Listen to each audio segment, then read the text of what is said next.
All right. There's not much else to say, really. I think we can look at the bans, actually. Let's have a look at the bans.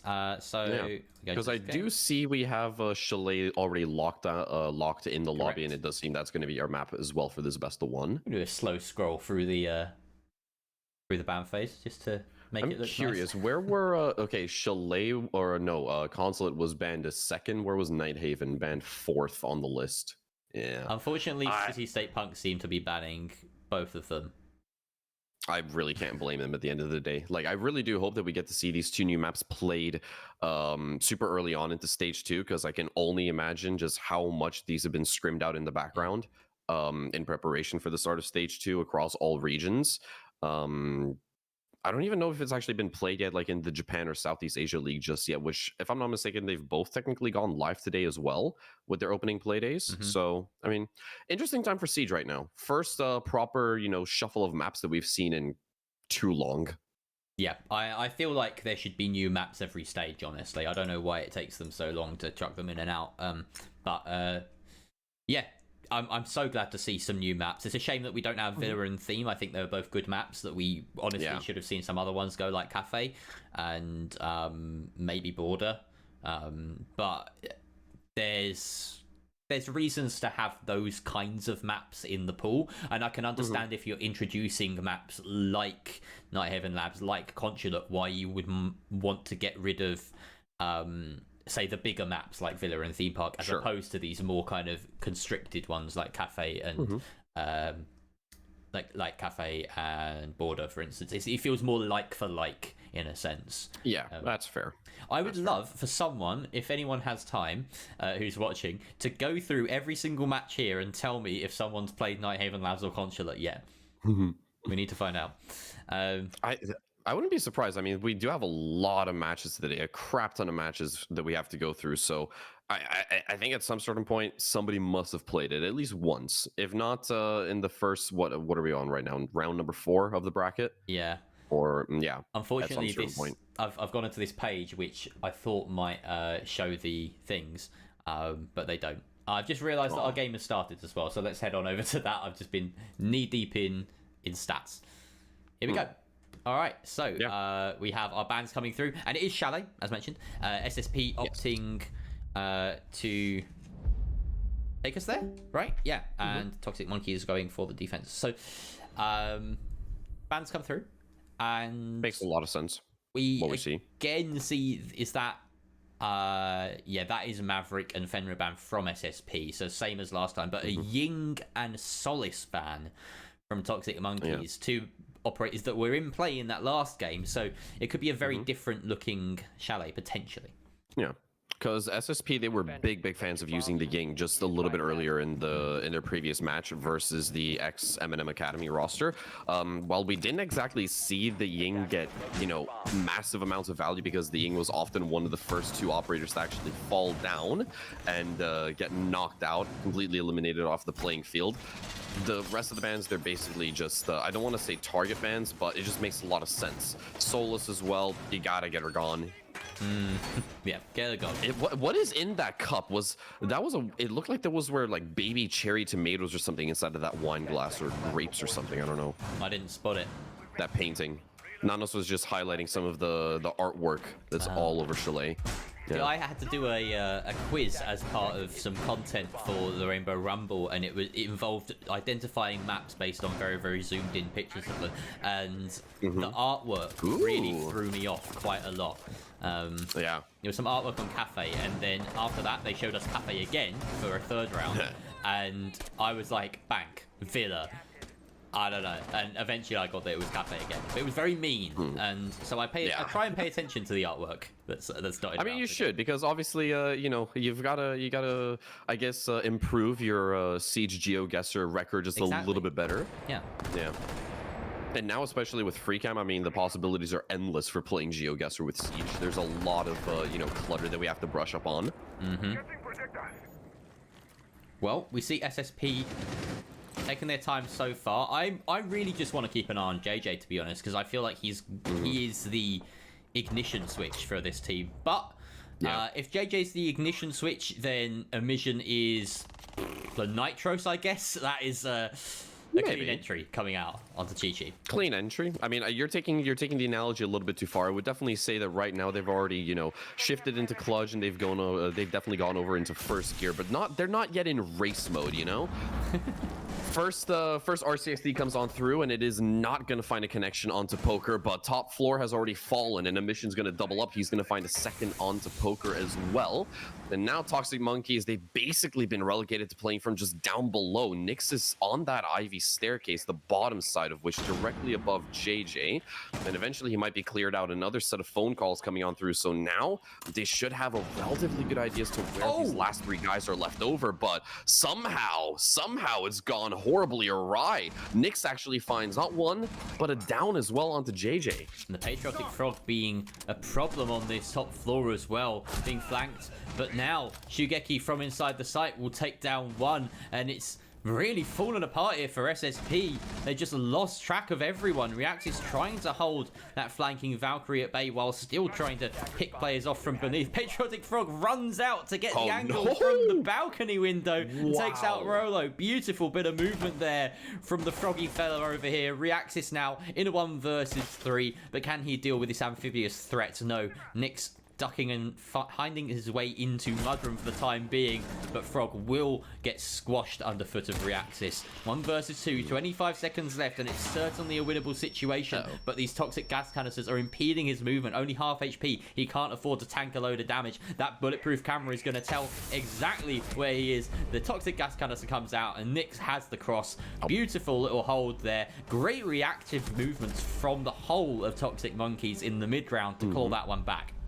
Yeah, I think Nyx was probably the most instrumental player that he could have been, because I'm not exactly sure how JJ actually got injured. That's the thing. I'm not exactly sure if maybe a body part of his clipped through the railings of the Ivy stairs and somehow Nyx had an opening, because I don't recall seeing any kind of jungle or mudroom presence either way for Toxic Monkeys to use. But Nyx being able to shut down the majority of the presence on that back staircase, it really kind of just brought SSP to a grinding halt. So it was really, really well played on the TM side. SSP, yeah, I mean, they're basically been getting, you know, slapped across the face with a whole bunch of PTSD, because they found themselves in this exact same scenario in the last game twice as well, where they're in a 2vx attacking the bar and gaming side, and everything just goes horribly south for them. So yeah, they can brush off this round fairly easily. It's not the end of the world. It is good to see that Emission right out of the gates is firing on all cylinders as well.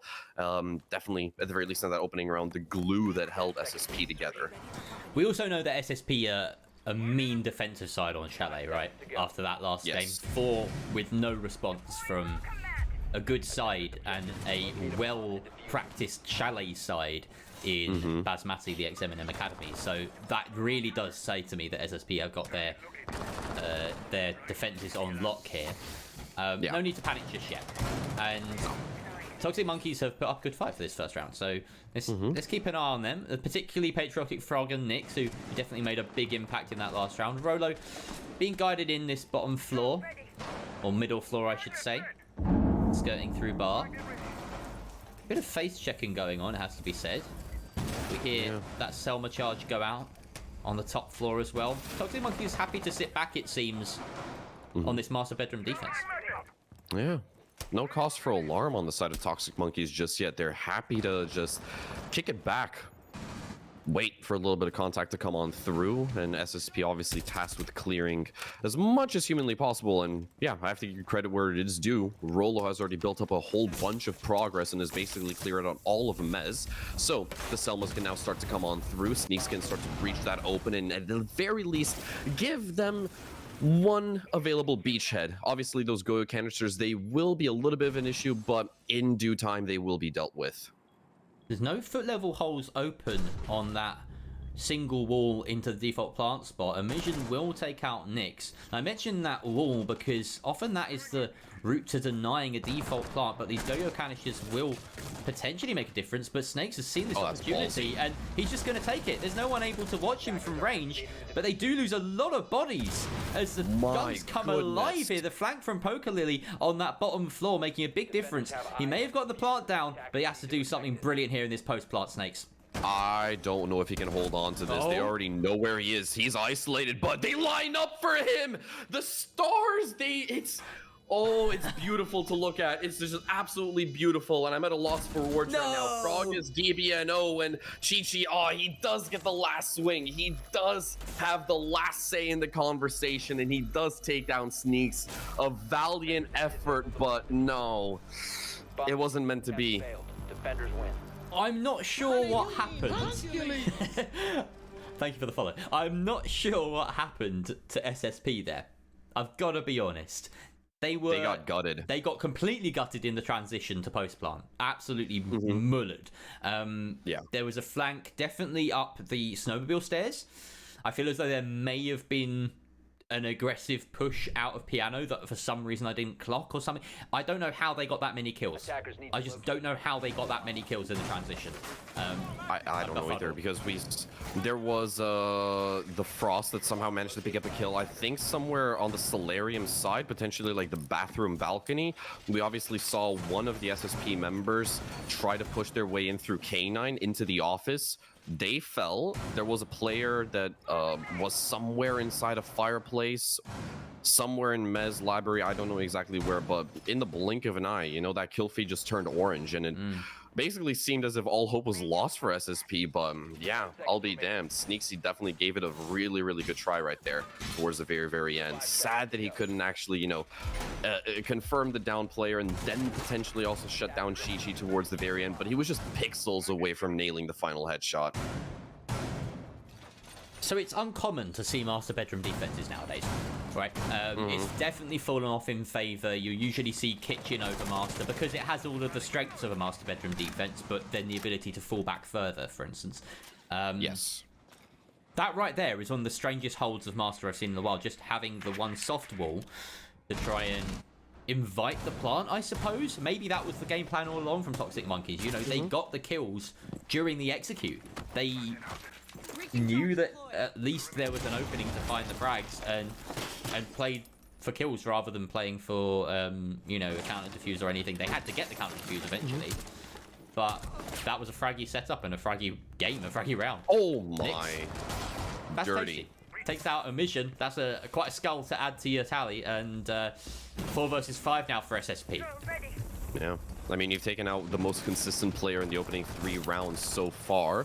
Mission has basically been, you know, on point so far on Chalet, and dealing with him right out of the gates, it looks really, really good. It does not yet spell disaster for SSP, but it could quickly transition into that. They have got themselves lined up outside of K9 to just barge their way into that office side. Yellow Pinks come on through, they know exactly where Nyx is playing from, but if Nyx has shown us anything in these opening couple of rounds is that he is resilient and he can fight his way out of a losing situation, no problem.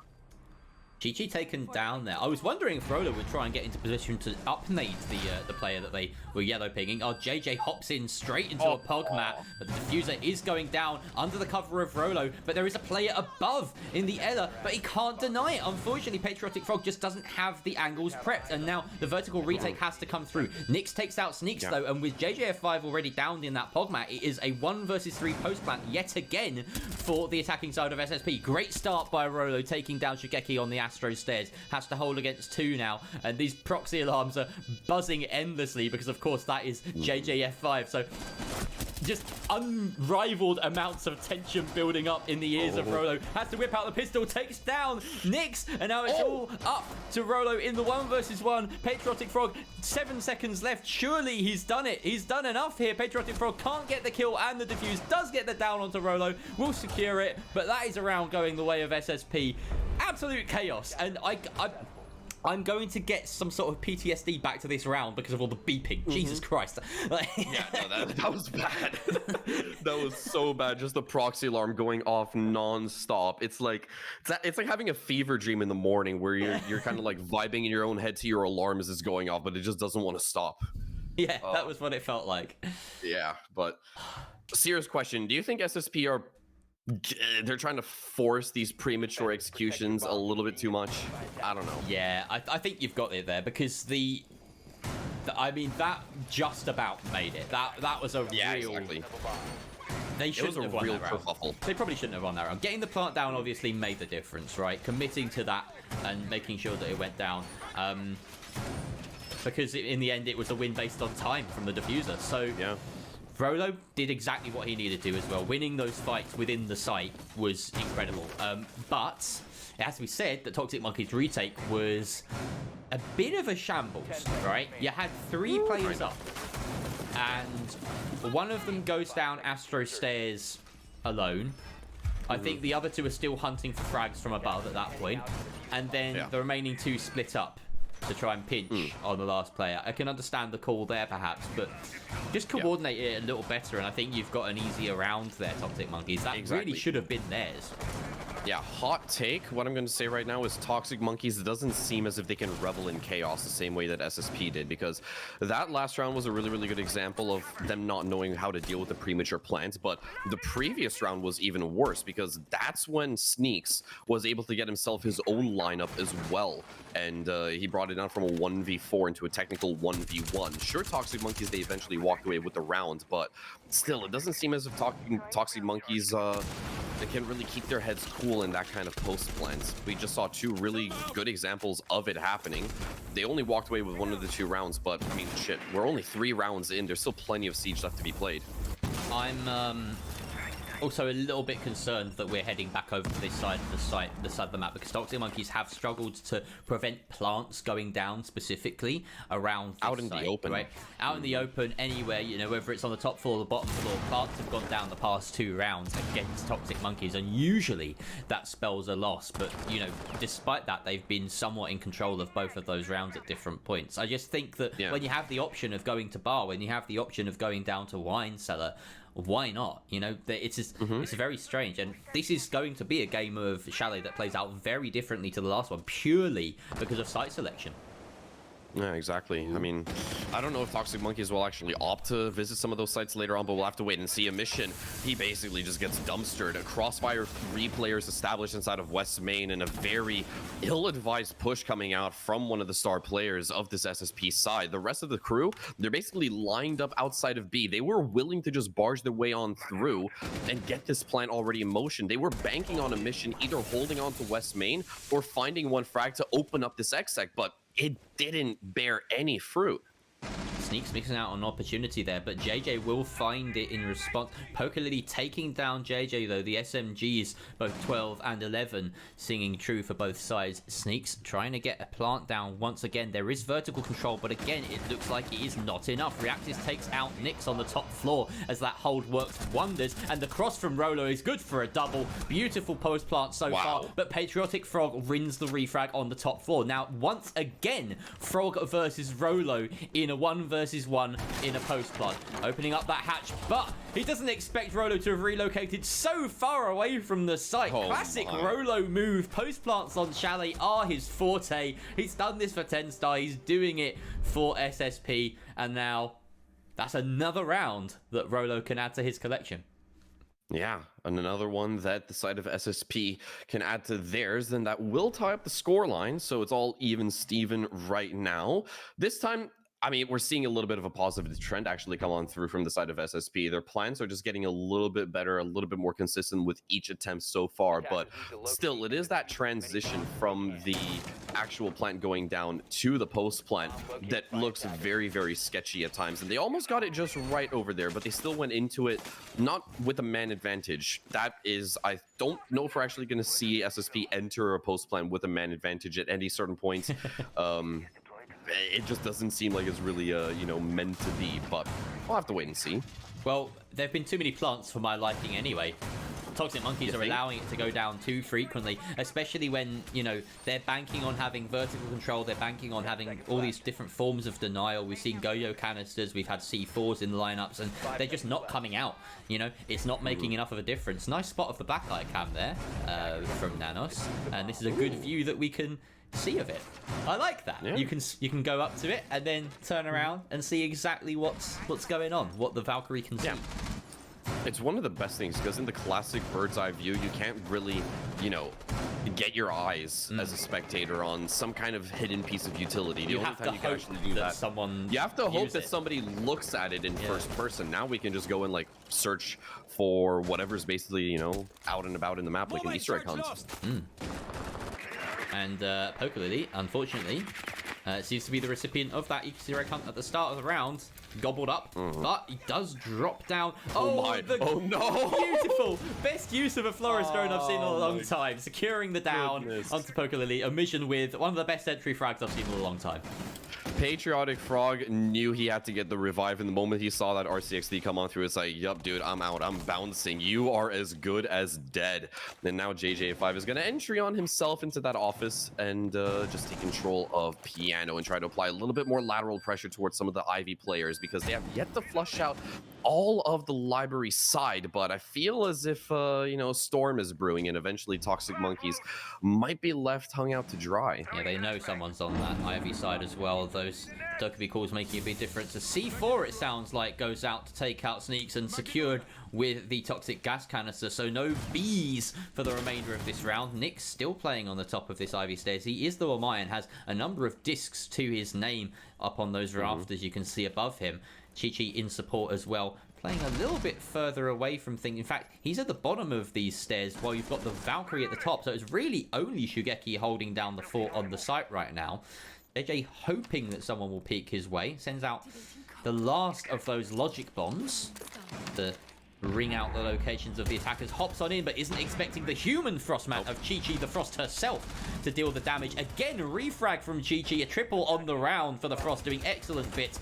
Mission taking out one, but Rolo taken out at range. Chi-Chi, well, this man is a machine, and a Mission left in the 1 versus 2 SSP once again at a man disadvantage in the final few seconds of the round.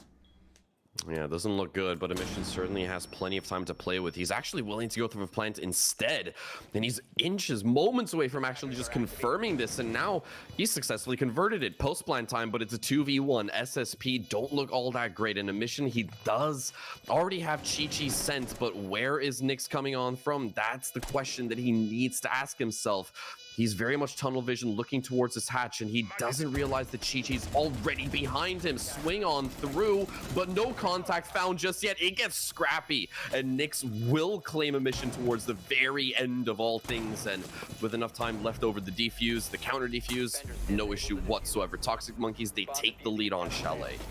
We are being spoilt for plants. Absolutely spoilt for plants. Call us home base, because there are so many of those going around right now. Perfectly played 1 versus 2, or 2 versus 1 rather, by Chi-Chi and Nyx. That was excellent. Well, I was watching the hatch, I was thinking he just has to time his drop with the swing from the Frost. Did that exceptionally well.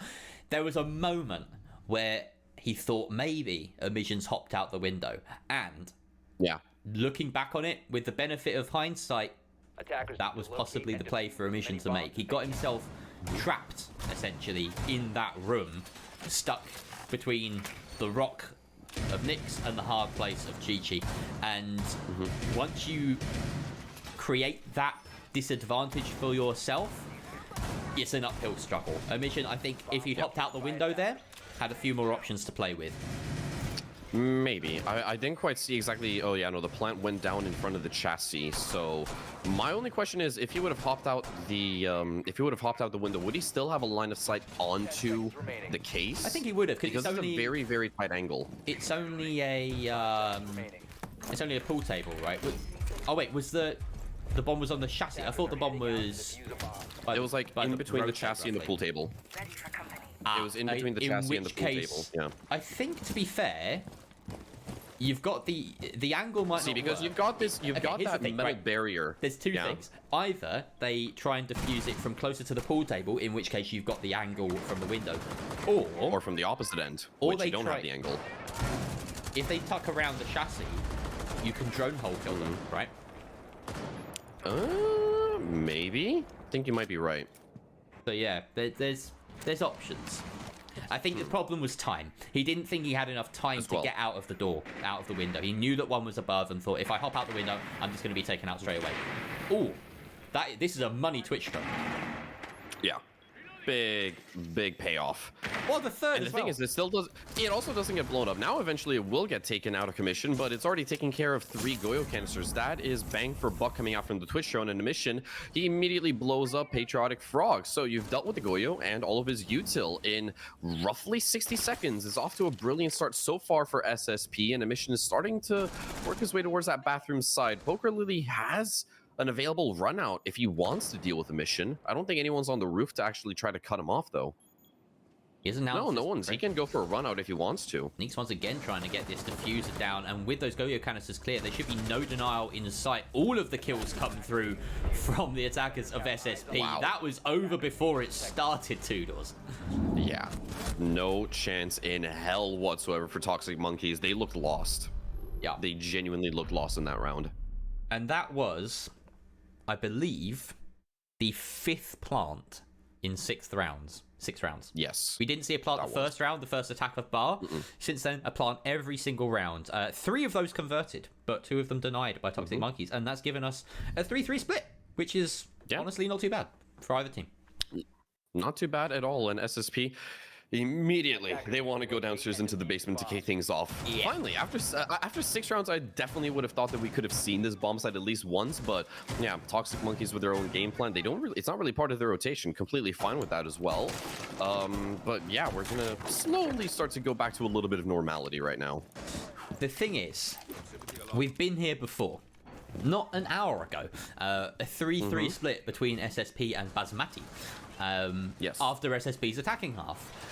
And then they won 7-3, 4 flawless defenses. So what we need to see from Toxic Monkeys is, well, quite simply, something better than what Basmati put up, right? We need to see them string together some attacking rounds, and they're opting to bring an Ossa for this first attempt.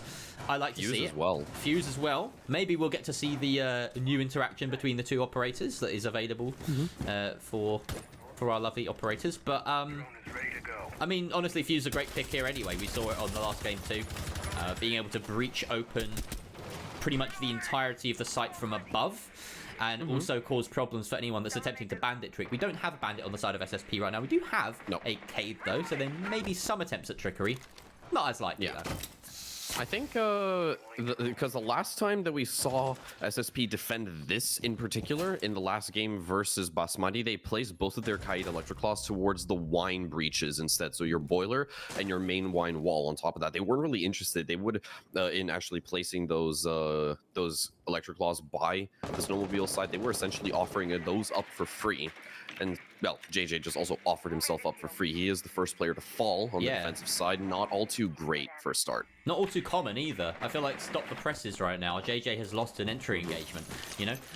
Yeah. So, losing the OMI as well that early on a wine defense, when you look at the number of throwables and the variety of them that are on offer for Toxic Monkeys, that could genuinely be around losing death. Because there's no other denial. You've got maybe, I suppose you could call the Keeper Barricades denial, and they're a bit of utility soak at best, but, you know... Doesn't help. No, it doesn't. It's nothing compared to Omai in some cases. You mean Hercules? Thank you for the follow, Red Cannon. I'm trying to mute alerts, but I am technologically inept, apparently. A mission is going to have to do something quite brilliant here to win this fight, because he's up against the Ossa shield. He takes down something brilliant. He takes down Fuse, who just happens to be in the wrong place at the wrong time. That's so unlucky. Yeah, that's unlucky for Nyx, because he was just walking right in front of Poker Lily's line of sight, trying to cross over towards the mess side, and he just gets domed by a mission. And now it's even worse for Toxic Monkeys, because they're forced to clear him out. They're forced to committing time and resources to dealing with a mission. And because of the fact that he is the Oryx and he can immediately just pop back up where he once was, this is going to be a massive time drain for Toxic Monkeys. Their only logical option is to just straight up ignore him. Yeah, you're right. That is pretty much the only thing they have to do right now. The only option they have available to them. 27 seconds left. Chi-Chi getting in position to try and hold from above. Maybe push down those stairs and provide some extra gun power to this push, as the Otter Shield is set up to try and get a plant down. The Azami playing very aggressively by the boat itself, and the breach is still not yet open. They finally get that open with about 10 seconds left, and the push has to come through quickly and powerfully. Patriotic Frog gets that entry, and up we go to the free cam to see the Chaos Unshoe. A triple kill on the round, and all the kills have gone Toxic Monkey's way. Reaxis coming back through blue. We can see just the outline of his gun as a little bit of an observer bug, unfortunately, robs us of a bit of drama there, but beautifully played by Toxic Monkeys. That breach was open with 20 seconds left. Less. By the time that the exothermic charge had actually, you know, dug its holes into the wall and busted open, I think there were 11 seconds left on the clock. And we had the Osa shield going down when there were 2 seconds left on the clock. Yeah. The defuse was started with half a second left. I don't think I've ever seen a team, not the vitality of old even, that would have been able to pull off something as delayed as that. I'm genuine right here. That was really, really well done by Toxic Monkeys. I mean, they were able to juggle so much, including the clock, get a defuse, as well as find 3 kills in the process. That's a fantastic round coming out from them, genuinely. Yeah, I'm very impressed. I'm joining you in that camp.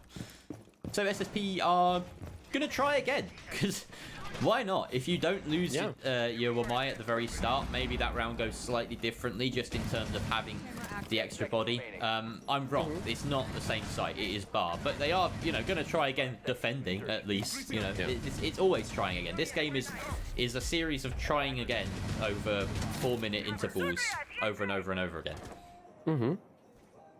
You know, Bar defense though.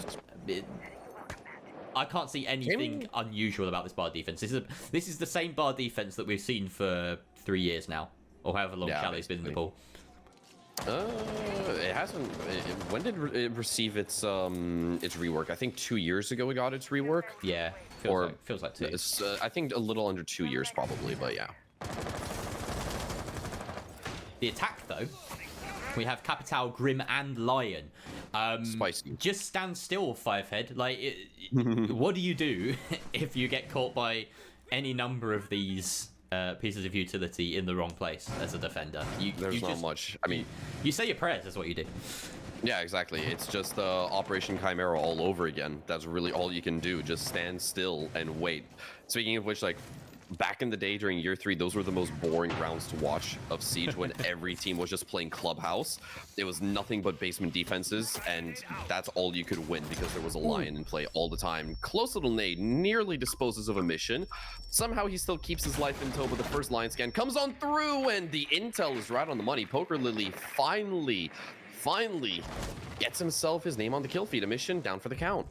Ooh, Patriotic Frog takes a bit of a beating there, but does eventually win the fight against Rolo. Still has those nades in pocket as well, so a very key engagement to win. And top floor control is now pretty firmly in the hands of Toxic Monkeys, I should say, because there is still a bit of presence, I believe, on that solar side. Looks as though they're banking on a bit of a piano flank going their way. Reaxis and Sneaks are the ones on site, so I believe that's JJ looking to cause some havoc up there. I think so, yeah. He's currently inside a piano. Will be forced to stand still for just a couple of seconds. So Toxic Monkeys, they buy themselves a little bit of extra time to continue to prod away on that top floor side. JJ, well, now truthfully well and spotted out, has to, well, go actually all the way down to the basement and potentially come up the main stairs side. But that's even going to be trickier for him because that's where most of the monkeys are currently lying in wait.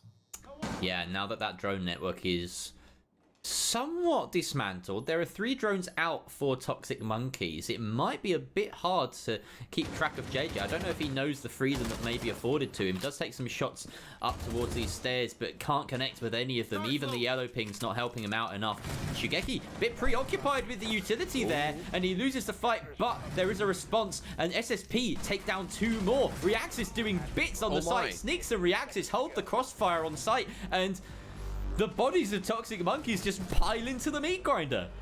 Yeah, they just all fall like flies left, right, and center. It was a 3v5 at a certain point, and over the course of the last minute or so, they could only find a frag onto JJ. I don't know if that speaks more to SSP's abilities as a team that can just hold down the fort like no other, or if Toxic Monkeys royally screwed that up. I think it's a little bit of both. It was absolutely the Capital pick that threw it out, because, you know, if you're saying, okay, this is the execute and there's a 3-2-1 go, and your Capital dies on the 2, what do? You know, you just gotta go. You can't call that back.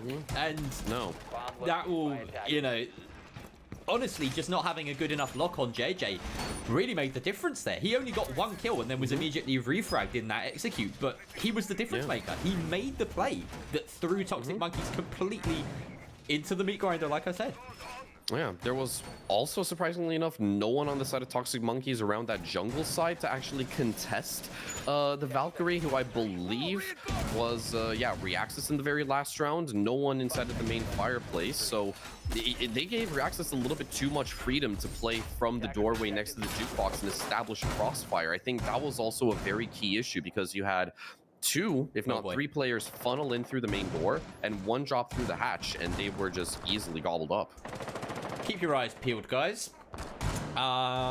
Because the lineup... We're bringing back the yellow meta. Yeah, the lineup on Toxic Monkeys seems to indicate this might be a bit of a quick round. Let's see where they go. Could be the bathroom. Bathroom rush is definitely an option, as Tydo has said in chat. Out goes the first logic bomb. Oh, this is tense, 2 doors. I can't take it. Yeah. Reaxis, he's stuck watching that Wait's main side, and he will start to feel the heat. He's forced to exit very, very quickly, and Nyx, he does draw opening blood. Now Poker Lily immediately caught with the gunfight versus a mission, but the C4 is going to blow him up. Reaxis will eventually be confirmed, as well as Patriotic Frog shuts down Rolo, and things are starting to crumble hard for SSP. We're only 60 seconds in, and we've already waved goodbye to 4 players. Mission forgot he was Warden for a second there and ran away from a flash grenade.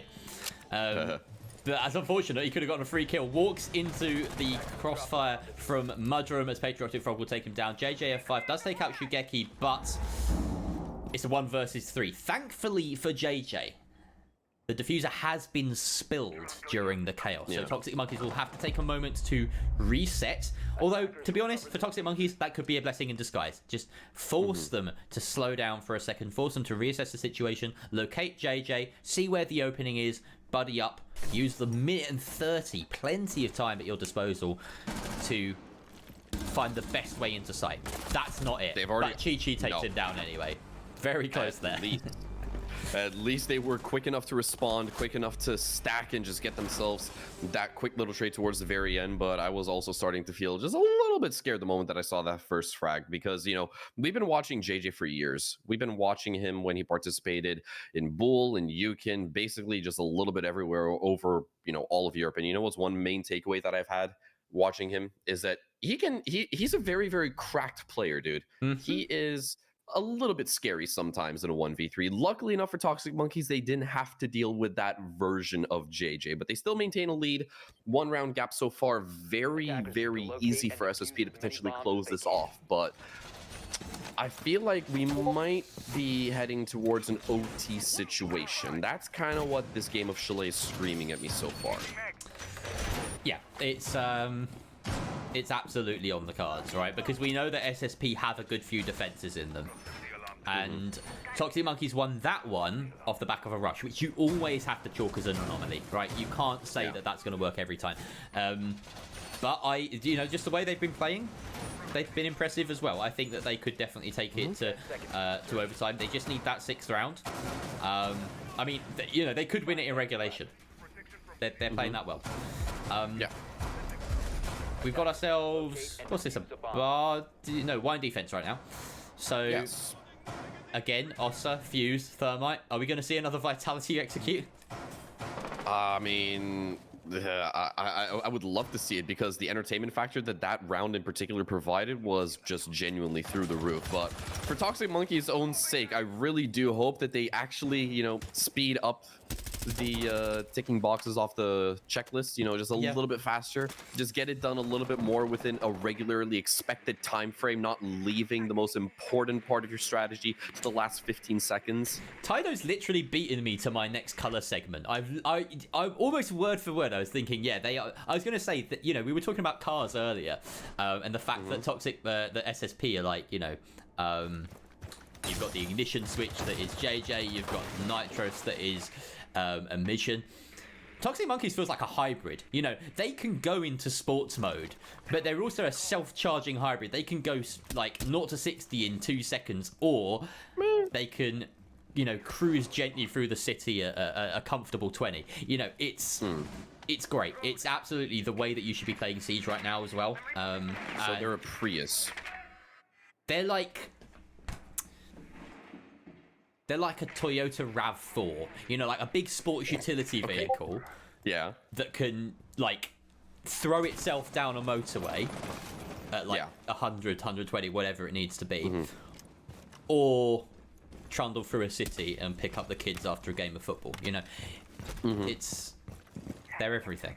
Not a bad utility truck. Me personally, I'm like a Ford F-150 kind of fan. I do like a big, like a Nissan Navara, like a proper fucking truck.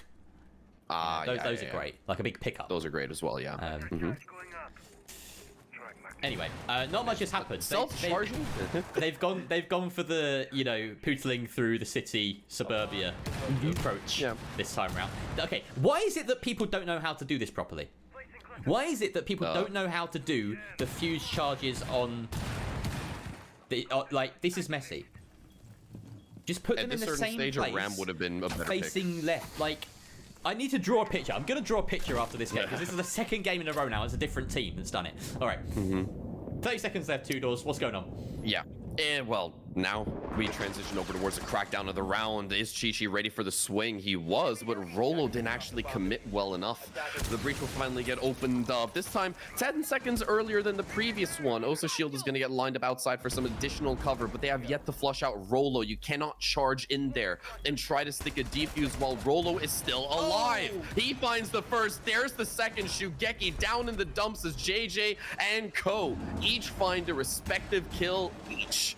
And that will be Sissy State Punks utterly dismantling Toxic Monkeys. This time, they're the new sheriffs in town for the basement defense. Just, again, one piece out of line for Toxic Monkeys on the execute. One small matter of a single player that they haven't accounted for makes a difference. And this time around, instead of JJ, it's Rolo. Great play. Hiding him on the bins, you know. Little trash goblin like he is. That's a round for SSP off the back of, again, quite a slow take from Toxic Monkeys. And it has to be said, maybe this is a recurring issue, perhaps. We do have a tech pause coming in, so we will come back to our cameras for a little bit, just while that's being sorted out. But yeah, that's... Is it a worry for Toxic Monkeys, or is it just another case of, you know, it is what it is, and we'll do the same thing again, but better? I don't think it's that much of an issue. I think they basically had everything going in their favor except for the main stairs contact. That was really it, because you saw Rolo went for the swing. There are basically 3 worlds that we would have possibly had. Rolo commits to the swing and he dies to the Zofia. The Zofia instead would have actually followed through, because on the side of Toxic Monkeys, you should know for a fact that if you don't clear out the player behind the recycling bins, you've got no chance of pulling off the same take that you did previously. So the Zofia should have technically committed to that swing. They should have went down the main staircase much, much earlier. Just literally, you know, you have to tailgate Rolo at that certain stage if you really want to bust open this door and, you know, set yourself up for an execution without dealing with Rolo early on, when he also offered himself up on a silver platter going for a conscious main stairs swing. Everything just falls apart, which is the third scenario that we saw. All right, I'm sorting something out right now. Okay. I'm sorting out a demonstration of what I mean. I'm going to draw the picture. Fuse charges. I'm going to draw the picture. I just need to add a window capture for paint. So here we go. All right. Now, if I put this here, All right, here we go. So, here we go. Okay, Glorious guys, get ready. Make sure you have your screenshot button ready. Jerry's gonna make an NFT for us. Yeah, you wouldn't steal an NFT. I just want to. How do I get this so that it's not under my head? There's a million ways to do this probably. I just want to move it. There we go. All right, here we go. Now, there you go. I'll keep an eye on the game because we will be going back in fairly soon. We're going back in right away. Okay, so I'm gonna do this. I'm gonna do this right now. Just do it quickly. Yeah, it's prep phase. It's fine. Nothing happens. So, fuse goes here, right? You put your fuses here or here or here, and they have to be facing. Like, if you're fuse, you need to be facing this way or this way when you place the fuse charges down, because then the fuse cluster charges go this way and this way, okay? So fuse faces this way. Mm-hmm. The cluster charges, they detonate from left to right, I believe. Yeah, so if you put them here, then it spreads across the whole thing. If you're facing, like, an off angle, they just get bunched up in the fireplace or something shit, okay? We have to transition back to the game now. That we do, yeah, exactly. But that is how to fuse charge 101 from Jerry. And there you go. When we next have a break, we can dive a little bit more further in depth onto the proper ways to fuse charge, because it's not new knowledge, right? We've had this version of fuse and the way his hockey pucks deploy for years at this stage. Yeah. It's consistent. You put them, and you put down two in the same place, so that the first one detonates the top layer of flooring, and then the second one detonates the bottom layer of flooring. Yeah, that's how you do it.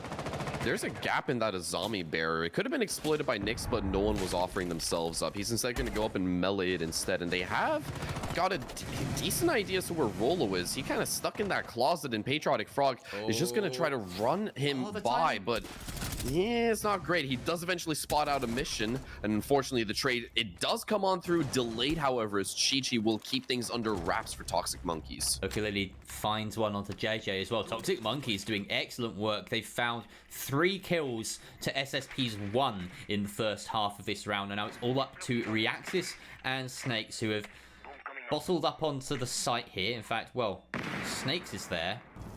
Not too sure about the location of Reaxis right now. Again, could be lurking around piano somewhere. There we go. We see the silhouette. He's on that kitchen hallway. So, something of a crossfire, but the yellow pings do come out onto his position, so now they know roughly what the threat is that they're dealing with. Decides that at the moment they're just going to continue to empty out the site, remove some of that utility, lock the Aruni in place perhaps. Diffuser is outside the window as well, so it is going to be a game room plant if they go for it, but realistically they probably need to find a pick before they go. Do you keep the hatch open or closed if you're Toxic Monkeys inside a library? Doesn't matter. Reaxis has found the kill. Yeah, indeed he has, and he's hungry for a little bit more. Greed consumes him, and he does get some tag damage onto Chi-Chi, but those are just warning shots. You need them to be lethal, and now Poker Lily will take down Sneaks. That opens up the entire bomb site, as now Reaxis is stuck playing from the game room's hatch, and he has Toxic Monkeys, they have no reason to plant on the opposite end. They basically got him locked, and he will be spotted out, claimed, and fragged by Chi-Chi, and that will be Toxic Monkeys sat first on map point. Great cover. Excellent cover being used there. And I like the fact that they focused on the site player, right? Because they knew that if they tried to lock down the roamer, that could take ages. You know, roamers appear, shoot drones, disappear. Or the player on that entire sort of other side of the map, he's got a lot of places to play with, whereas the Aruni was effectively locked into the site, locked into the closet and bar. As soon as they got a handle on where she was, they went for that drop. Lost a body in the transition, but that happens. And then they get the plant down. Very, very nicely played in the 4 versus 2. Pretty textbook. So, yeah, Toxic Monkeys, they've rewarded, or they are now rewarded with an opportunity to seal this out in regulation. And SSP now need this round win to take us to overtime. We saw just how incredible they were defending against Basmati on this map. And in my opinion, that game, I had Basmati pegged as favourites to win that one. We might be on the back of another upset here. Yeah, could very much be the case. Toxic Monkeys, despite the fact that, to the two of us, they're a very unknown roster. We didn't know the first thing about them, but now I guess we've got plenty to, write about. I've been super duper impressed with how Toxic Monkeys have played Chalet so far. They've already got at least 2 players that have already broken double digits. SSP soon to follow. They obviously have got to get this done if they really want to open up the conversation about overtime. It's very much a real possibility so far, and comparing to how they played against Basmati, where they actually didn't drop a single defensive round, Toxic Monkeys have definitely given us a little bit more competition that the TxM and MA side really couldn't last time. I think it is the speed that's the difference, right? Toxic Monkeys have shown that they can just turn up to 11 at a moment's notice, and SSP have struggled to deal with that particular style of attack so far. We didn't see that quite as much from Basmati earlier today. So this slower pace from Toxic Monkeys, it's good that you can do both, but I feel as though SSP having a bit more of a handle on this round could see us through to overtime. Depends on how well this execute comes through from Toxic Monkeys. We've seen a lot of these entries not just be 1 kill back and forth, but a number of kills back and forth. So yeah, whatever happens in the next minute or so could determine the round. Frag grenade gonna open up the barricade, allow Chi Chi to contest a little bit, and SSP, they really shouldn't be tempting fate at this stage, but I fear as if their hand has been forced. JJ will finally be capitalized upon in a mission, does trade things off relatively quickly, and that is Toxic Monkeys now taking firm control of Trophy, but guess what's directly above Poker Lily? Sneaks is starting to descend those blue stairs, and that should secure the trade. A little bit delayed, but Sneaks, he lets the opportunity just slip narrowly. It's a 2v3 currently right now. Full West Main has fallen. Patriotic Frog finds Sneaks, and now it's all down to a mission. The CIS superstar himself to clutch up in the 1v2. It was a 1v3. Did just grab that first frag. Diffuser is cold at the moment, but the Yana of Chi Chi is locating that player. Gets the yellow ping. The drone on Nyx as well will help with that endeavor. They've locked a mission in place. Proxy alarm goes off. We'll give him some idea of where this approach is coming from. He's fighting the Astro angle right now, but not prepared necessarily for the swing from West Main. Doesn't know that there isn't one inside of Kitchen either. Dry on intel might make the big difference here. Shots come out though from West Main, and now he knows. Now he knows exactly what he's up against. C4 goes out, but it's a little bit premature on that doorway. It's actually a trap. Excellently played here. This prevents the direct push. Shishi, though, is taking a different route, and Nyx with a supporting fire over the top. Whoa. Toxic Monkeys unsettle and unseat Sissy State Punks. Yet another upset on Chalet 2 doors.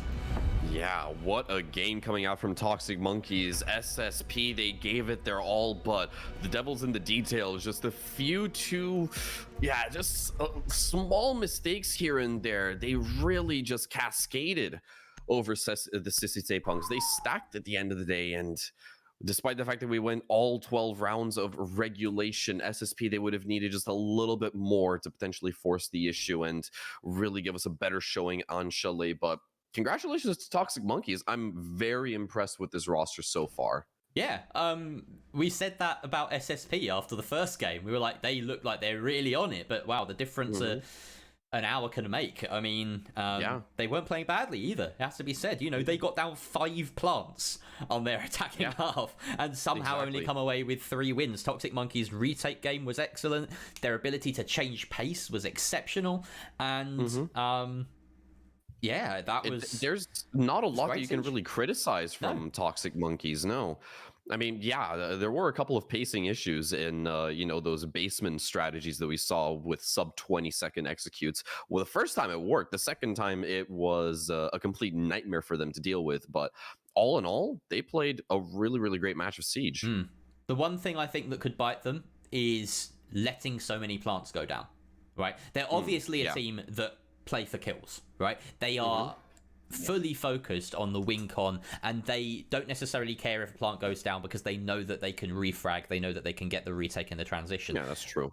But against better teams, against teams who are set up for a post plant and hold their flanks perhaps more effectively, I don't know if that will work. And if there's a team that knows how to hold their flanks, It's the X Team Alpha. It's Ice Force Esports, the team that I expect they are up against next. But let's just have a quick look. They are, that is the next game that will probably be following along. It will be Toxic Monkeys versus the X Alpha side.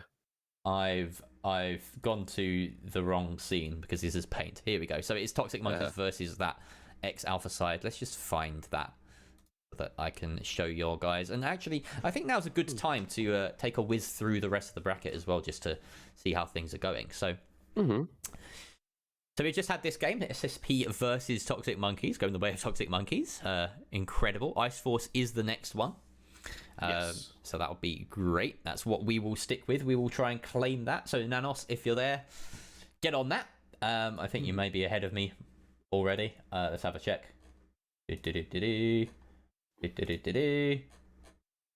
God, there's so much has been gone on in the chat. Yeah, you're way ahead of me. Way ahead of me, Nanos. He knows, dude. He knows. All right. So that's what's been going on there. Let's have a look here. Sked have made their way to the the round of 16? Round of 16, 8 matches. Something like that, yeah. Yeah. And you'd expect them to be... Well, I mean, honestly, this is a good game, Viperio versus Wild. You know what? Let's check out Fresh on Desk. Side? Fresh on Desk. Let's see what's going on over here. Well, they're playing Bank. Oh, Swiss. Let's give him a hello. Hello, Fresh. Not the company, the person. Overtime. Has it gone to overtime? That actually could be a very spicy game then. All right. Oh, you're going to Galatasaray. Oh dear. Demo's in here as well. So it's 6-6 that game. That's interesting. We will, if you want to go watch that, then hop on over there. Also, I think also, the X Makers game is still ongoing as well. They might potentially go up against Vivid United in round number 4. So they're playing Hasbulla Esport, and that is wow, okay, that's what were they playing as? Frenchie Go Rank Mika and Kurliku. Is this isn't Oka Corp, is it? I'm trying to think. It doesn't look like Oka Corp. They were Red Hood, but I think no, they can't have been Oka Corp, right? Because is Oka Corp an actual org? I think Oka Corp is an actual org. They should be. This is a French team. It's a good French team. Honestly, that if you can find the stream for that, that's definitely a game to watch. They expect LFO to win though, and Vivid United is. I know Replay. Oh, this is Team 82. Oh well, okay. Replay is Team 82. I don't know about the rest. I don't think the rest of them were onto that. Okay, this is just a pickup team then, because they're Vivid. Yeah. Okay. Oh, I do see also on the website, like for Matt, there is like a little Twitch icon next to some of the games that shows like, oh yeah, this match will be streamed, but it doesn't have like a direct link to who might have claimed it. If I go to game here, I don't see a Twitch link here, unfortunately. Oh no, they're probably not. Yeah. But like, for example, of the Team 86 versus FF, there's like a small little Twitch icon. Okay. Now, I've collapsed the first round, so to make the bracket look a bit more condensed. Good Morning Baby versus Solido. I don't know who either of these are. Nope, I recognise 0 names here. I don't recognise any of these teams at all by name. So this could be a soft side of the bracket, potentially. Although, okay, LFO over here. LFO are there, calories are still a little bit further That's down. still the top half of the bracket, by the way. Yeah. So then we get into the bottom half, and you've got ES Academia Spirit versus Eagle Empire is going on. IAS did quite well in Combine. They got to the final 8, I believe, in Combine, which is pretty good. So they're worth keeping an eye on. Barney's Trusted Dinosaurs are out, which is unusual because Barney. They did quite well. Lickle Puss Puss. is playing against KT. What do KT look like now without Nixon? Who's gone there? Okay, so it's Max, Croxon, Actor, Swaz, and Eco. Oh no way! He's playing against Nixon's team. Oh, is he actually? This is an actual grudge match going on. Oh, ooh. Oh man, I really want to see that. Do you know if it's being streamed by anyone? No, I don't think so. No, probably not. Crap. Because that would have been a funny storyline to follow. This is a team though: Skeptic, Nixon, Pangoro. I can't imagine how this. This is the most vocal. Return. This is the most vocal team ever. Yeah, no, Pangoro's actually made his grand return as well because yeah, he's stepping out of retirement for a wee bit by the looks of it. He was doing some streaming last time I saw. Yeah, unironically, he also sent me a text the other day. Or not the other day, but just like a couple of weeks ago, saying that he's planning on getting into competitive Halo of all things. I was just like, wait, really, dude? So you know what strikes me about this roster? I can't speak about Noxos. I really don't know about Noxos. But this looks like a very hard-working roster. Yes. Right? I know personally that Nixon and Skeptic, in particular, are two of the hardest-working people out there yet to break into sort of bigger things in Siege, in terms of the effort they put in for like behind the scenes. Pangoro as well. Sorry, I don't know especially, but he had a bit of a stint on LFO for a while. The ex-makers while they were makers, and he was pretty good, honestly. This I would love to be a fly on the wall in this team. Anyway, and then there's KT, which apparently is a very, very different kind of place. That's a game. I kind of wish we had that. That's a game and a half. Some ways. Let's move down a bit. So Team 86 should just steamroll this, honestly. Oh, actually, okay. So Team 86 versus Calories might be there. That's pretty good. I'd be surprised if we don't see Calories versus Team 86. Yeah, that should happen. It seems like it's written in the stars. Firefly are consistently there all the time. They are always here. They always get a few rounds in. I can't see them beating 86 unless 86 have an off day, basically. But sure. Firefly are decent. And that's the whole bracket. So we could have Calories. So I predicted quarterfinals, right? Calories versus 86. I'd say ES Academia Spirit versus KT. Personally, I think make that. Yeah. I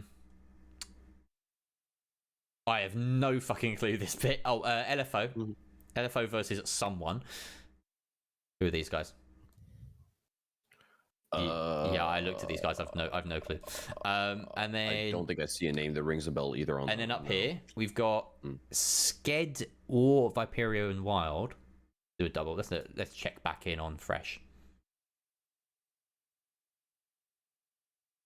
How's this game going? Wild ahead and a man ahead. Kenny, come on.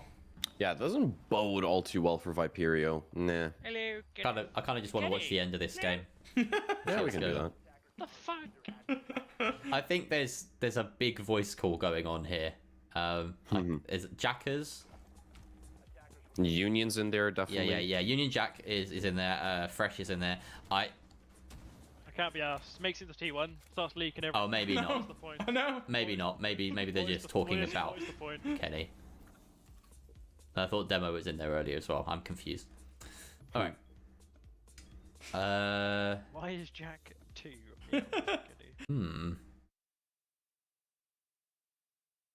Why buffer? That's not fun. What, your stream's buffering? Oh, that's not great. Yeah. Mine was buffering a little bit earlier on.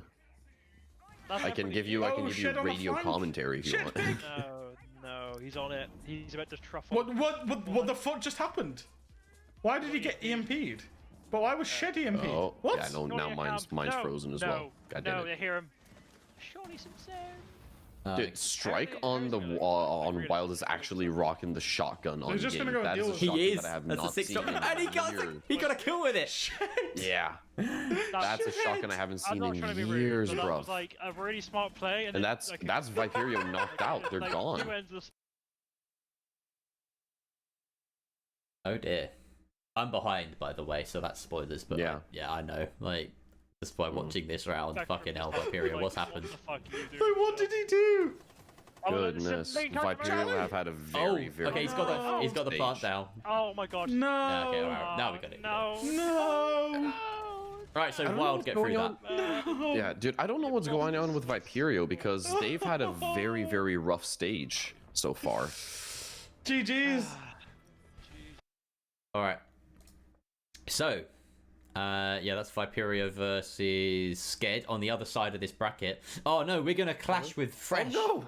We're gonna Oh, clash no. with Fresh. Okay, so if Fresh takes this game, Wait. No, hang on. What I'm up? going to ask you to do as a major favor is make sure that you get Fresh's stream back on your screen so that the next time Fresh views our stream, it's like an infinite loop, you know? Oh, is he viewing us? He was viewing us for a hot second. He Oh, here we might go. come back. For MC, we are upset. He was on our Rando stream for a Sando, second, and we are he might upset come won't. back. He won't come back to us because he That saw is we were it. looking at the bracket. All right. Yeah, Yeah, he won't do that. but for next time. All right. That is it. That's That is it. I'm loving this visual glitch where you can't see through a mirror window when you're an observer. That's great. Yeah, not being able to see through a mirror window is really shit. Yeah. He's right. Yeah. It makes our jobs just so much better, doesn't it? That does. So we still don't have any players in lobby for our round 4 of round of 16 with Toxic Monkeys and Ice Force Esports. Toxic Monkeys having just beaten Sissy State Punks, who just beat M&M Academy, and Ice Force Esports, who are Team Alpha, who finally have an org after like a whole year and a half. I don't know why they didn't get picked up ever. Makes no sense. They've been consistently one of the best teams in tier 2 for a long time. At least it's one of the most consistently present teams for a lot of things. Maybe not the best, but yeah, always there and always like. I mean, they did finish. They were the runner-ups in GSA. Yeah. Last year, they participated in Challenger League as well in the group stages. They if I'm not mistaken. won. They didn't win. They were top 2 non-tier 1 teams in Combine As well, yes. Yeah. That's entirely true. Yeah. Yeah. So they it's good that they finally got picked up by an org. I mean, it's a little bit of a different roster, because I think they were sort of in their prime when Pangoro was still IGLing for them. But yeah, no, I think they've still got plenty of potential. I'm just browsing Twitter now. So let's see how Calories are doing. Okay, they 7-0'd their first game. That's funny. Second game, 7-3. Apparently they were focusing on protests. Oh no. Cool. They got Bomber there as well, who used to play against people. We've just been raided by Fresh. What the hell? Fresh. Oh, Fresh. You done Fresh. so soon? Ah, thank you very much for the raid, though. Welcome, appreciate everybody. it. Thank you so much. Let's update people. We are planning. You mean Hercules? Oh boy, thank you for the follows as well. I'm not going to be able to say thank you personally to everyone, but I need to update the title as well because we are not doing Toxic Monkeys versus Sissy State Project. Sissy State Project are out, believe it or not. The team that knocked out TxM and M Academy as well. So we're doing Toxic Monkeys versus Ice Force, who are Team Alpha. Team Alpha finally been picked up. We were just talking about this before everyone came in. Yeah. I mean, Ice Force, they had a bit of a different roster when they were still competing in the Combine, but yeah, now they've picked up the Team Alpha side that, it looks a little bit different than the Team Alpha that we saw last year in GSA, but still you've got relatively the same core over there, Koji, Killy, that whole entire lot as well. Yeah. So it should be a really, really smacking game. And they are the you know, as closest we were of friends. They are the bestest of friends. They won't separate ever. And we are close to getting our game started as well. We have most of the players in the lobby, so stick around. That we do. Yeah. Yas. Yeah. Oh man, fresh. Like? This is early for you, man. Yeah, it's like 3 o'clock for you guys over there in the UK. Yeah. Oh yeah. I mean, like usually Fresh is in it for the long haul. I can't do tomorrow, unfortunately. Wait, hang on. Nanos is telling us that we've already moved over towards. No, best of this threes. ain't best of threes yet. Surely. This can't be a best of 3. Surely Nanos, this ain't best of threes. unmute yourself for a second because we have downtime either way, and I kind of want to chat to him. Yeah, Nanos, give us a wave. Sup? Sup, dude? Oh my so god, are it we is a already best of 3. Shit, that's why Are we Fresh is on to dead. best of 3s as well? Yeah. Okay. Now it makes a lot of sense. That's why Koji, or not Koji. That's why Fresh is done. Yeah. I thought it went best of 3s at the quarterfinals, not the round of 16. So this is the last set of games then. I was going to mention this during the break. There was a post in the Discord to say we'll do 1 round of best of 3s, and then the rest will take place tomorrow. So this is it. We got to settle in for the big one. Oh god, I need to like draw up 3 grids worth of note things. Wasn't expecting this one. I haven't even been taking notes at all. There's the rosters. Nanos, have you been taking notes? Have you been doing down history? I had notes for the last one because I had to keep track of how many plants there were. I mean, it's your job as an observer. You should like what if you should at least what take if the round server history, shits right? itself? Yeah, exactly. What if the server shits itself and you don't have the round history to fix it all? Huh? What are you gonna do then? He's gonna ask me. I can go back in my recording. Oh, he's recording. Okay. Genius. As well. Wow. He's always got stuff set up. He's always got backups. True professional. All right. What a lad. There's so many raiders. Oh, Koji, sorry, I didn't mean to say that you were friends. Yeah, sorry. You hate everyone on this team, right? Who do you hate the most? Players are ready, by the way. Good to start. Ooh, nice. All right. Well, that means that the game will be starting, but not right now for us because Nanos is in the future. He has to send a delayed feed. So we've got 4 minutes, guys. 4 minutes to get your drinks and shit. Speaking of, Toodles.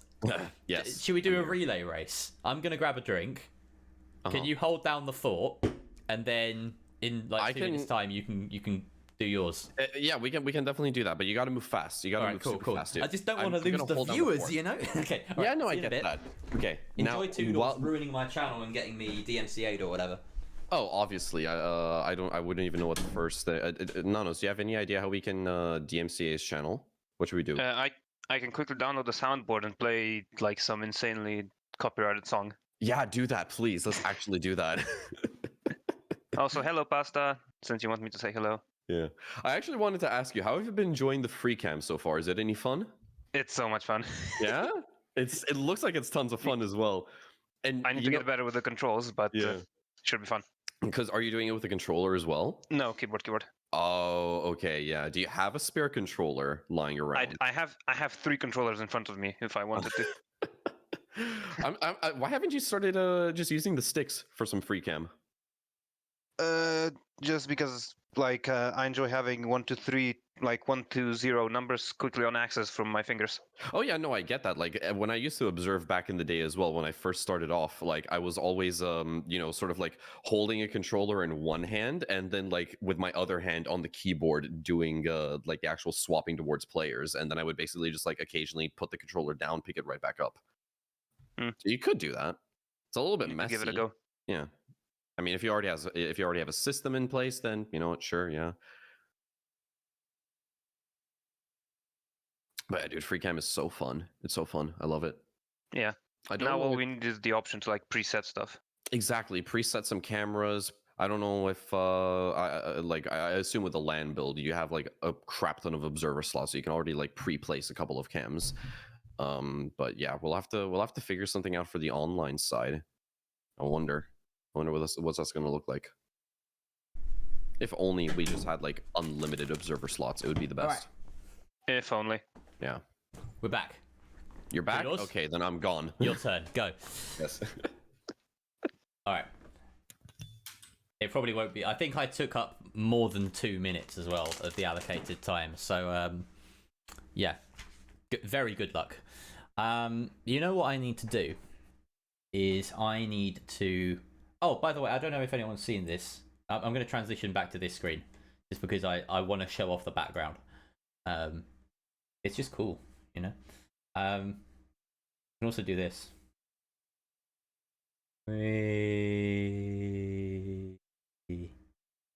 Only the finest production quality over here on twitch.tv/Jerry the Music Man. Yeah, the game should be starting fairly soon. Don't worry about it. We'll get on into the game now, so we can just watch the lobby as it's building tension. In case anyone's wondering as well, when coming across from Fresh's channel, we are like casting this. Yeah, the only difference being that if there's downtime, we turn off. We're not doing like proper analysis segments or what have you. But yeah, we're having some fun with casting because why not?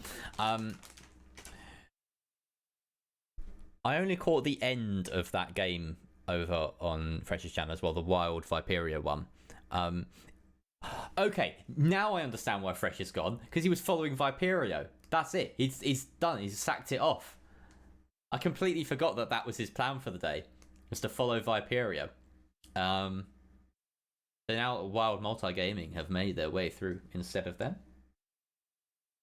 He's got a free afternoon. A lot of surprises so far in the bracket. Alright.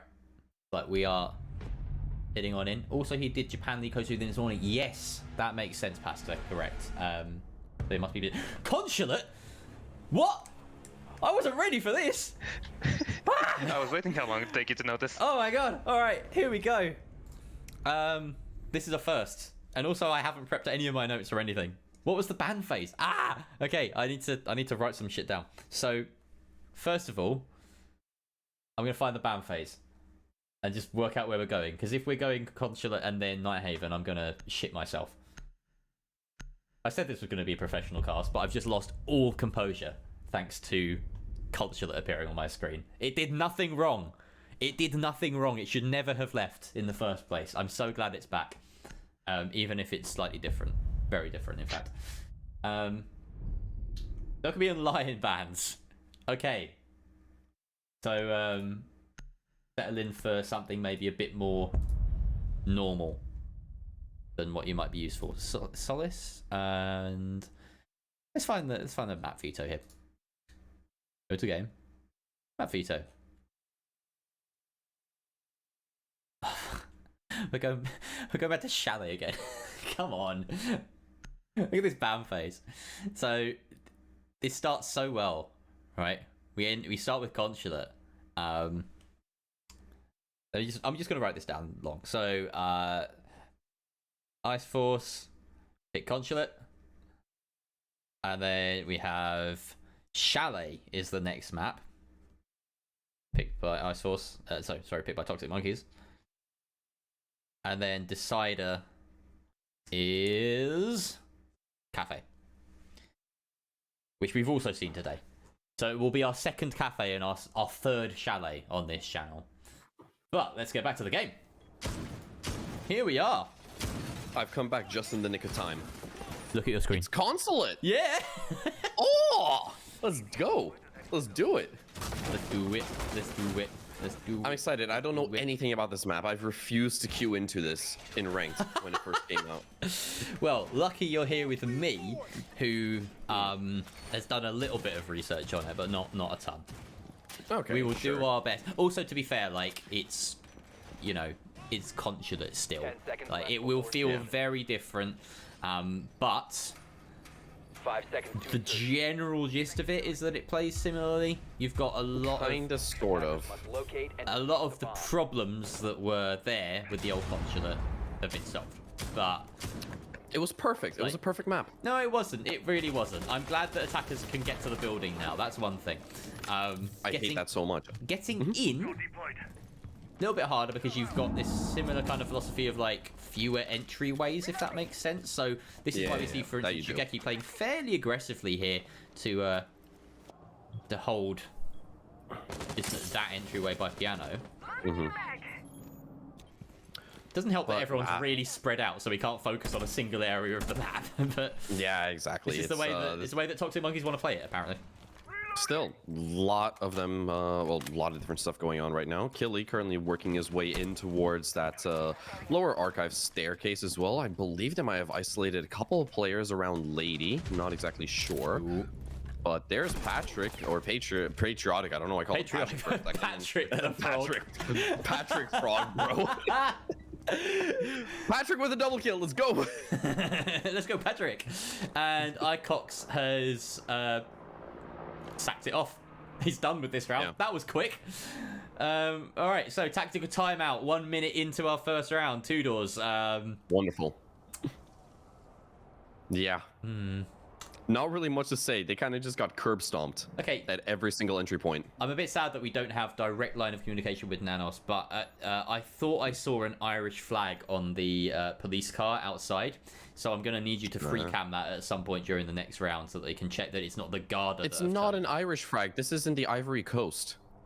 Oh, it's the Ivory Coast. Okay, so I knew. Okay, so Yeah. here's the thing. I knew it was the Mate, French... you're slacking on your consulate. I knew it was more. I knew it was the like a French consulate, right? Yes. Yeah, But I didn't this realize map- it was in the Ivory Coast. Canonically, it's the Ivory Coast flag. All right. Yeah. That makes sense. Canonically, this map is in Cote d'Ivoire. That's it. Nice. Yeah. I like this stacking up by the doorway. Okay. Can't expect a second. Beautiful. Nope. Easy round coming out from Toxic Monkeys overall. Yeah, no, still a little bit of teething pain by the looks of it for the Ice Force side, but it is to be expected. It is fresh, new map. Literally just, yeah, today, first day of it being in officials. Oh, it's so good to see the new maps come along. The day that we get, to be honest, right, I was, of the two, I'm not being picky here, I'm glad that we get to cast either of them, but I'm looking most forward to casting and to seeing Nighthaven Labs. Yeah, I think because, it's a better map, and I think it's a more exciting one in a comp setting as well, personally.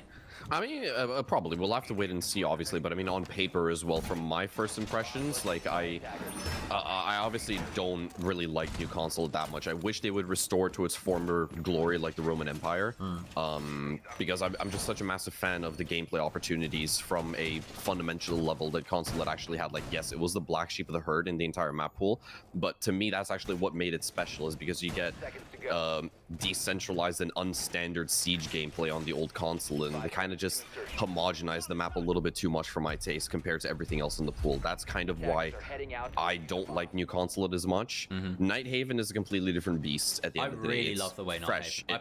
Like, the season that Nighthaven came out, I played so much of it, and I absolutely loved it. I really think that's a great map. I'm still getting to grips with it myself as well whenever I queue into it in matchmaking. Obviously, you know, it's still a map that I personally have to learn as well, but because of the fact that it's, you know, architecturally new, it's fundamentally new. It's not a rework of something, it's not a remaster of something else. That's what makes it exciting. Patriotic Frog, Patrick Frog as we are going to call him from now on, goes down at the start of the round. There's a smoke. You can't be doing that. Naughty. Nope. Nate goes out to his position to try and secure the frag, but instead Scarex will do that. Nixto takes out Scarex in the meantime. So, good little immediate refrag there. And losing the Yana after she'd sent one of those nades. It's a good pick. You want to take Scarex off the board as well. He can be scary at times. Yeah. Luckily, they have that entire, that entire highway corridor lockdown where the old long desk used to be, if I'm not entirely mistaken. Oh no, it is still there. It's in the adjacent room for whatever reason. They've split out. They've cut off and split up long desk into two rooms. I'm not a fan of that. Yeah, so highway is an incredible power position in general in this map as well, and you should expect to see defenders try and hold on to it, but at the same time, admin clears are very much the meta here, so it's only a matter of time, essentially, and that is the kind of suicide position for defenders. Once attackers gain control of it, they got the whole top floor locked off, basically. So Pano getting that kill allows this diffuser to be set down behind the smoke around this corner, this newly added corner, and the C4 doesn't reach its mark. So Pokality finding Icox, but the plant has gone down. More track singers sent out through the smoke, and just to try and provide some visual and vocal or audio cover, rather. Shugeki takes one out, but Koji takes out GG in the meantime. A 2 versus 2. The Warden and the Valkyrie looking to try and retake here. Koji still hunting, though. He's playing relatively aggressive here. Managed to push all the way through to CEO here, and Killy holding further back, much closer to the diffuser itself. I do wonder whether they're aware of this IQ sort of hunting around the back of them. Doesn't seem like it. Shugeki is taken out, and now Pokality has to deal with both of them. Takes out Koji. That is the IQ now, 1 versus 1, but the timer is just not in his favor. Gets into position to try and stick this defuse, but the timer doesn't go on past the 0, and Killy will come in and collect the free frag anyway. And that's a round going the way of attackers, tying us up now, 1 apiece. Yeah. Good response coming out from Ice Force. They got absolutely dumpstered in the opening round, but now they're actually showing us a little bit of grit, a little bit of ferocity. It looked really, really clean. I do love the overall execution. They just fully utilized every single tool that the Gridlock had at disposal, right? The track singers, the smokes, and the thing is that Toxic Monkeys, they did have that Warden in play, but he just wasn't in a prime position to actually respond and try to cut off that plant. Shugeki could have done a little bit better in that instance.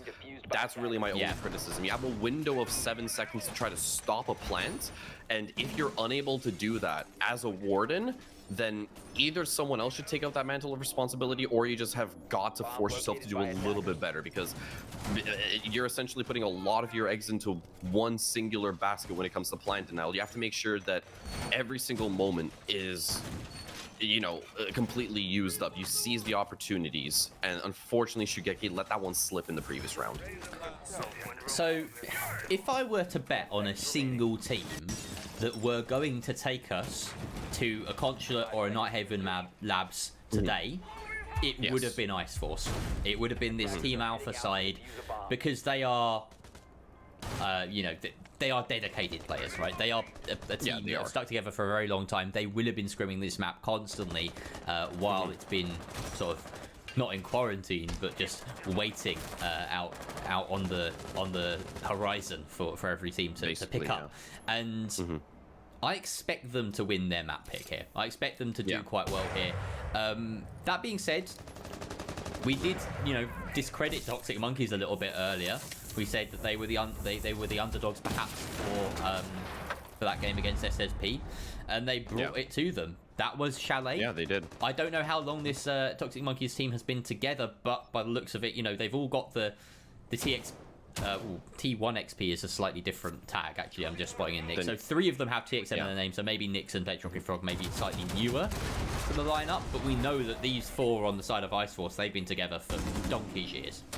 Yeah, probably. These 5. Sorry, I don't know why I said 4. 5. There's 5 of them.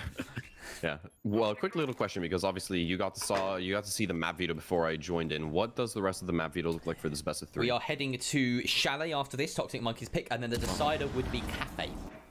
Okay, yeah, right. That's fine. So we're basically seeing the same maps, because we started off on Cafe, 2 Chalets, and this is really the only little bit of variety that we're getting in console. But you know what? I'm happy with it. Yeah. Should be good fun. Should be good fun. Should be good fun, indeed. Whoa. I'm getting some serious audio issues on my end, and a bit of stuttering, unfortunately, in the feed, but it looks like we're back. Might be out of sync with you, but we'll find out. Skerax finds the opening frag of the round. It is a frag grenade to take out Shugeki. The Warden down for the count, and wouldn't have too much of a say in this round, to be honest, because it's only the smokes and Killy's pockets that he could see through, but of course that 1.5 is a boon no matter who's on it. More kills come the way of Ice Force as they are just demolishing this defensive setup. Skerax finds Cheaty. They find the last one. It's flawless round. Yeah, look at that. Killy with a triple as well. Wow. The C7E doing numbers on the side of Ice Force. He basically just won every single gunfight that he took up. A very, very on rails kind of round for Ice Force. Yeah. It seemed as if, you know, they were basically just avoiding Murphy's Law at every single twist and turn. Every single gunfight they wanted to take, they took it, they won it. It was like watching an arcade shooter. It was like watching Time Crisis, you know, you're sort of wandering through on rails, like you say, just There's an enemy, shoot them. There's an enemy, shoot them. Oh, time to throw a frag Or grenade. like, you know how they kind of have like those haunted house rides when they put you inside of like a roller coaster car and they give you a squirt gun, like one of those. It kind of felt like that kind of round for Ice Force. Yeah, Toxic Monkeys were kind of just the little pop-up cardboard cutout type aliens. Aliens? Okay, we've gone through about 3 different analogies here. We've gone from Time Crisis shooter to haunted house to now it's a sci-fi again. Yes. Ooh, okay. So, I think we can probably settle on like ET cardboard cutouts. I agree with those. double Cade trick, or Cade trick, Cade setup at least, on the garage double. And we've got the Cap Can and the Legion being brought by Toxic Monkeys. They want to slow the pace of Ice Force. Interestingly, I'm not used to seeing Ice Force operate at such a speed. But Toxic Monkeys are saying, you know, we need to bring traps against this side. They are famously a sort of by the book, very kind of methodical, slow side, and Toxic Monkeys are feeling the burn here. So Ice Force could be a bit scary in this new form. But Chi-Chi isn't scared of Payno, takes him down, and that's the opening frag going the way of Toxic Monkeys. I was just about to say that Vigil is going to be instrumental in this round overall, because Ice Force, if they were going to, you know, they sped ran the last 2 rounds, so that means one thing and one thing only. Their intel game must have been directly on point, and now that Vigil is definitely going to throw a spanner in the works ever so slightly. Killy, once again, on point again. 4 rounds in, already 5 kills, averaging at least 1.2 each and every single time he steps into game. It's looking good so far, and they have tied up the man count. It's an even 4v4, and they have full Eastern control of that archives and server side.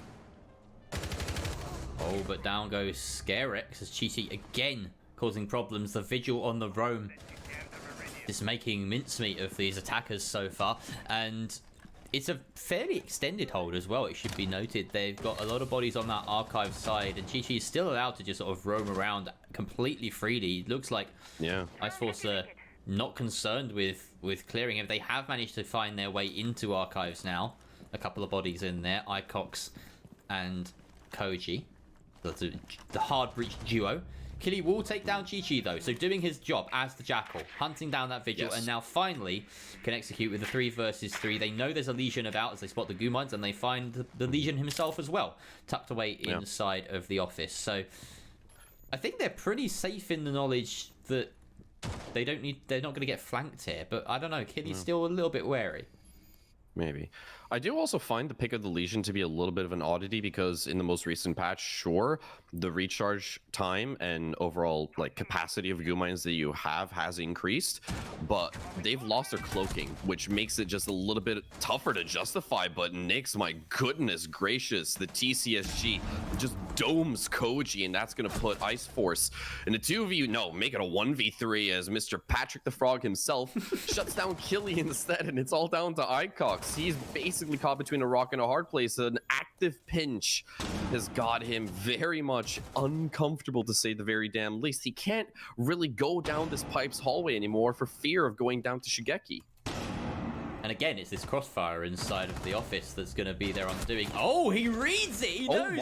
They like doubling up inside that office, and he takes them down both. But Patriotic Frog, or Patrick the Frog as we affectionately term him now, wins the 1 versus 1. And another dub on the bottom floor for Toxic Monkeys. Just seems like that's their sight. Ice Force, though, very happy to take them to the top floor whenever that happens. So, seems like Toxic Monkeys have said, we're not going to go back there anytime soon. Let's head to Piano instead. And the newly added exposition room as well. Exposition? My goodness. What happened to Press Room? Oh, no, wait, Press was always Piano. No, the weird thing about... No, Press is Press, right? Because it was Piano Press, right? Or was it Lobby and Press? Piano and Press were interchangeable in Old Consulate. It was the main lobby side. Yeah, so it wasn't... Was it called Lobby? Is my point. Lobby or Reception? Because I feel like... Press. I feel like it was Press Piano, wasn't it? Yeah, like I said, Press and Piano were the same room, but officially it was called Press Room. And, so it never... it's not... It was never so they've known actually as Piano. renamed it Piano officially now. That's what's throwing me. Yeah. Right? So it never was actually what's officially throwing called you. Piano.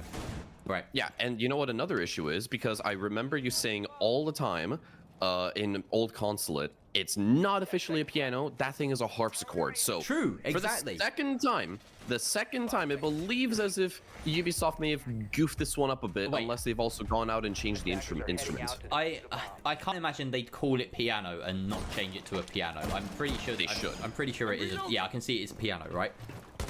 We're gonna get a close up of the piano / harpsichord, and if it's a harpsichord, I'm gonna have words with Ubi. Yeah. But anyway, it's a piano. Wait, is it? We can't interact with our observer live, which is really sad. At some point next round, you're gonna have to show us the piano.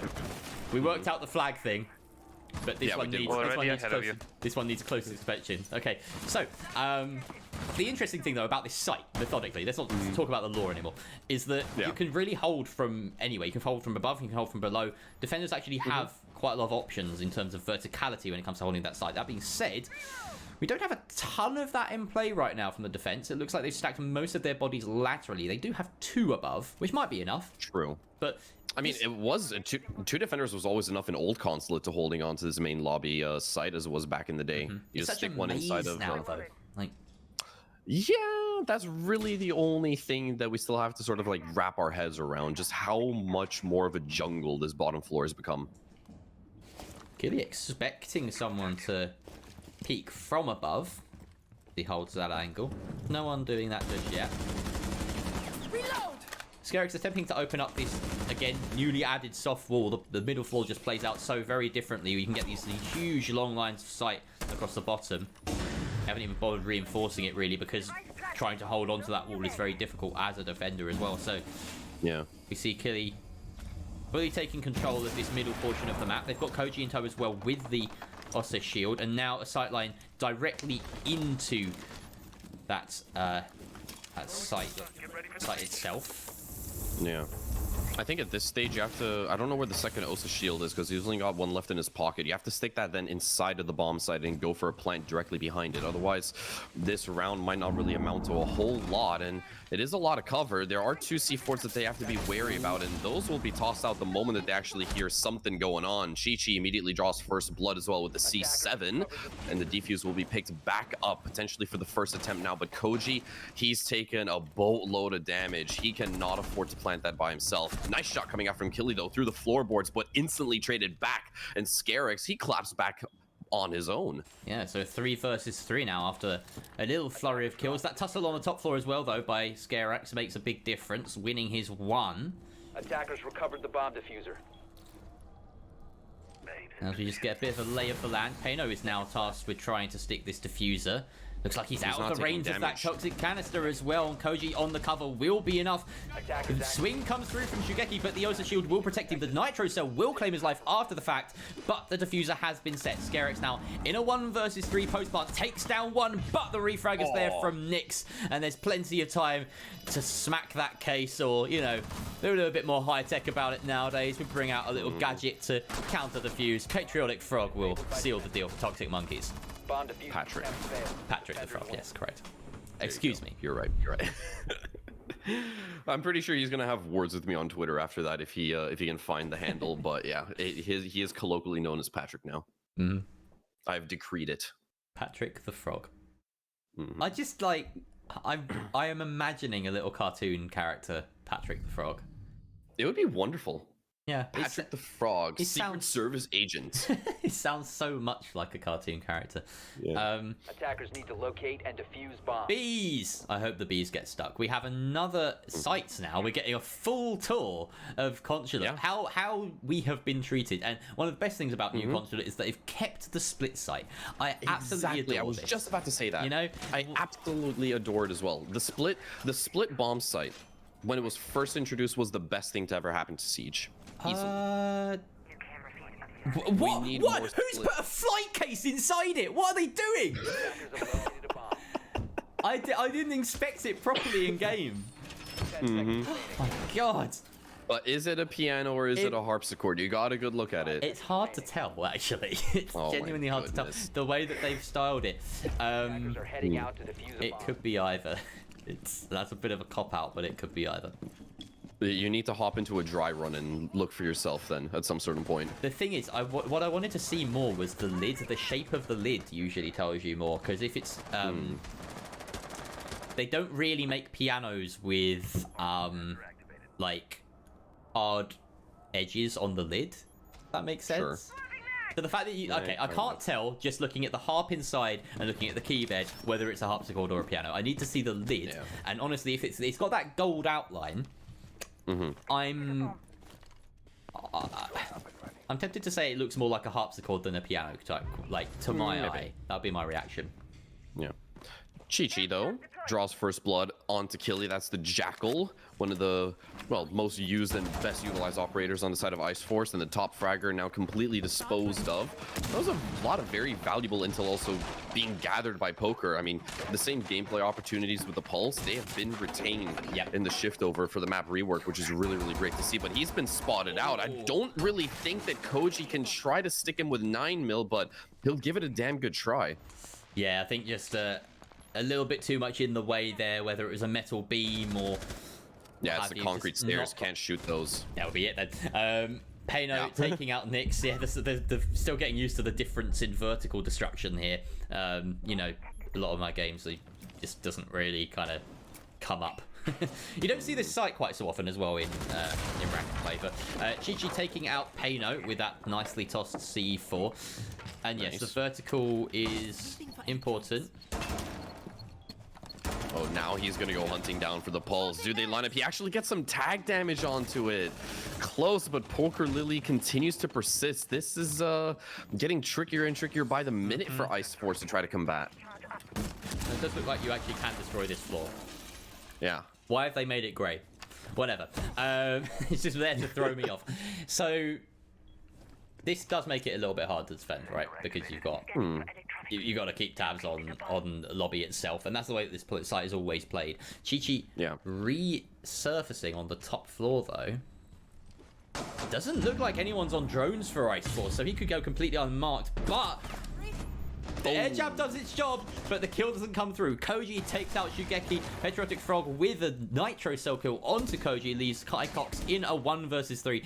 We've seen this before, quite a lot for the side of Ice Force. They find themselves in 1 versus 3s at the end of these rounds, and TxM is very good at sealing them out, it would seem. Another victory on a defense of a bottom floor site, if you can call it that. I suppose it's half a bottom floor site, and that's a 3-3 split.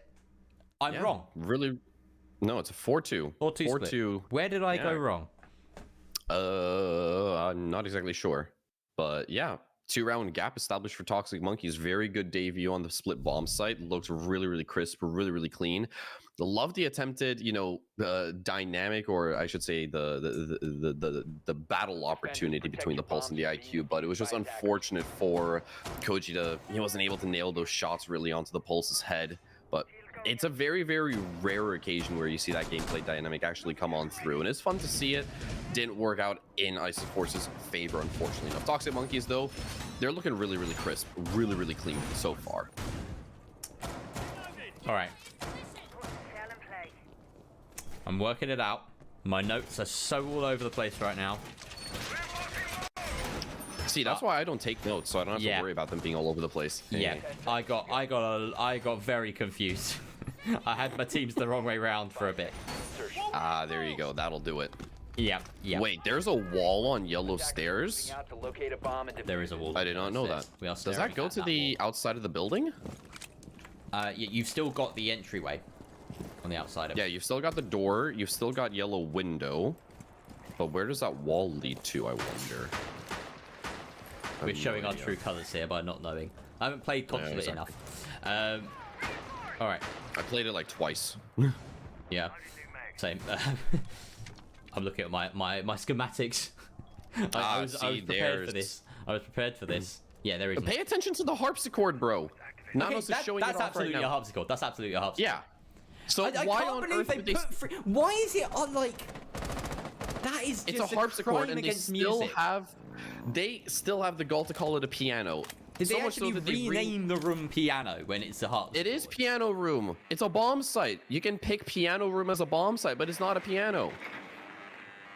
You're gonna write a very sternly worded email to Ubisoft after this broadcast is done. Yeah, it's definitely happening. Attackers have located. I can't through the opening frag onto Chi-Chi, and this is how you should be playing the top floor. Holding on to this soda machine position is just too strong.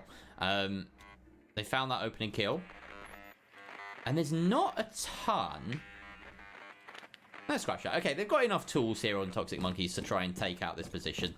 Plenty. Nix has the stuns, you've got the feet scans, you've got nades.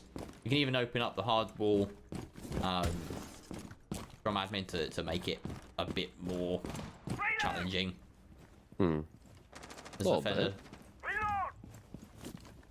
Nix is just kind of doing what he side wants. questing. Like, yeah, I mean, he's about to lock horns with Killy, and he really wasn't ready for it. That is a free frag that Killy will happily eat up, and that puts them in a two-man advantage position right now in the 5v3. Now Toxic Monkeys very much forced to adapt on the fly. They've barely even broken a stride or actually got any kind of progress in their favor besides admin control, and even then it's barely any control because you have yet to go into the printer room, if it's still there, into the lounge and the break room, and there's 40 seconds left. What do you do? well, you got to pin down the kills where you know people are, right? If you can get that kill inside of printer, then you get something. You take down the player by soda, then you get something. Just take these fights, quite honestly. That's all they can do. Obviously, they are up against it in terms of numbers, so the crossfires are going to come through. Payno easily able to deal with the player that repels in during that animation.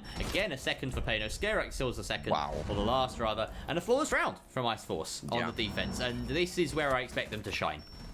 Yeah, exactly. Looked really clean overall. They held on to basically every bit of map control that they needed. They barely gave Toxic Monkeys a single inch to work with outside of that initial admin office, and it's fine to give that up entirely for free because they had completely reinforced the printer and break room walls. So should the side of Toxic Monkeys even really attempt to go for that kind of play to break through the barriers, they just fell flat on their faces. The crossfires were just a little bit too strong. And Toxic Monkeys, they tried to, well, or at the very least, the Sledge in the last round, I forgot who it was, tried to just toss a nade, not even really from down below, but just like nakedly through the open door, and it just nothing worked out for Toxic Monkeys at all. Forget that round even happened. Put that into rearview mirror and try to come back a little bit stronger right now.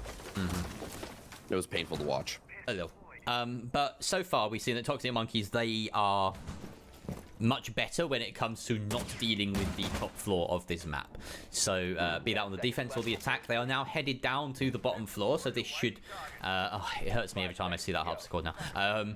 Just the fact that they stacked a bunch of flight cases inside it, like, yeah, it damages the strings badly. It's like you're just not going to be able to use that now. It's broken. Like, those things are valuable. It's maddening, absolutely maddening as a music man. All right, this basement obviously plays out very differently because the way the garage is laid out. You essentially have a kind of buffer room before you get inside the building. It's a very strange design, but it is what it is. Top-down control is the order of the day for Toxic Monkeys. They are looking to clear out the top floor. There is a red silhouette up there, a little body on the roam. I wouldn't be surprised if that is Scarax on the Mozzie. You've got Killy as well, spotted out as the Oryx, and Chi-Chi has just managed to slide his way into the middle of the site here, or the middle of the building rather. Yeah, shotgun hole. He's already inside a projector. He's got the SMG-11 to work with, so very much a real opportunity for him to pounce onto. Does miss out on Scarax, but he'll be more than happy with a frag onto Killy. And these Jackal pings are really causing problems as well. Ice Force wanted to play a little bit looser this round and roam around the map, but the pings are locking them down and forcing them to move even more unpredictably, which gives more problems for themselves because, of course, those footprints, they keep regenerating. You know, they show up, you get more scans. Nix knows this area is roughly clear, so he can try and peek these angles with a bit of safety. But I feel like the droning is now starting to come through for Toxic Monkeys. They're starting to gain an understanding of what's in front of them, what's not.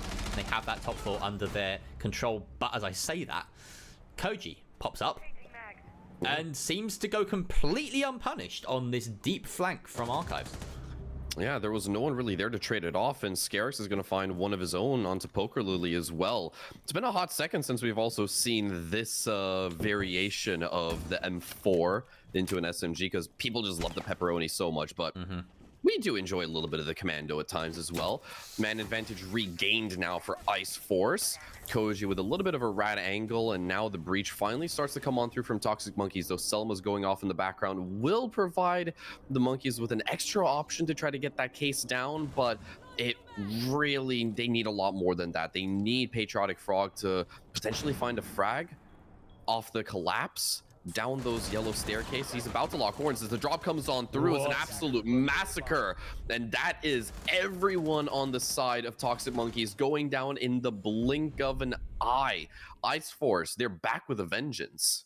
By a heap they ended up in down there, and part of the problem in that round was they actually started out quite nicely, Toxic Monkeys. They gained that entry frag, but then they just didn't lock down the staircases, and it was two pushes up two different staircases that completely unseated Toxic Monkeys, and suddenly they were left in a situation where their 3 versus 4 still have to get to the bottom floor, and their only safe route to do so is through a hatch, which you can see is, well, I mean, it wasn't even a safe route. I shouldn't be calling it that. It was a deadly route, a very unsafe route. We are now back in piano and exposition. It's just painful to say. Yeah. I'll have to see exactly how this next one goes so far, but Toxic Monkey's struggling a little bit on the attack so far, and not quite anything to show for it. No. Ice Force definitely having a whole lot of fun, kind of just blasting their way through, seemingly uncontested, and you know, that advantage the Toxic Monkeys went into the second half with, that 4-2 split, that gap of 2 rounds non-existent anymore. Something needs to change. Something does, and I hinted earlier after Ice Force's first offensive win that this is where I expect them to shine. I didn't hint that, I said that outright. What I was hinting at was the fact that their defenses on this map should be very solid. Just the type of team they are, I think that they should be able to win this game in regulation against Toxic Monkeys. The way this map works, it plays into their strengths very, very well. They're a disciplined team, you know, they're connected and they're coordinated, and that's all you really need to be to win this map, I think, is very coordinated. Yeah. They, you know, might drop a round or two in the process, but even then, it really doesn't matter all too much. I mean, if they want to close it off within regulation, you can only drop the 1 single round. But yeah, so far, Ice Force have delivered in every single regard when it comes to these defenses. Killy already taking a little bit of contact, down to about, well, 30-ish HP. Definitely could be looking a little bit better right now. Not all too healthy, as the initial moves will be set towards this this admin side. Chi-Chi looking to take firm control. Nick's close behind to follow on top of that as well.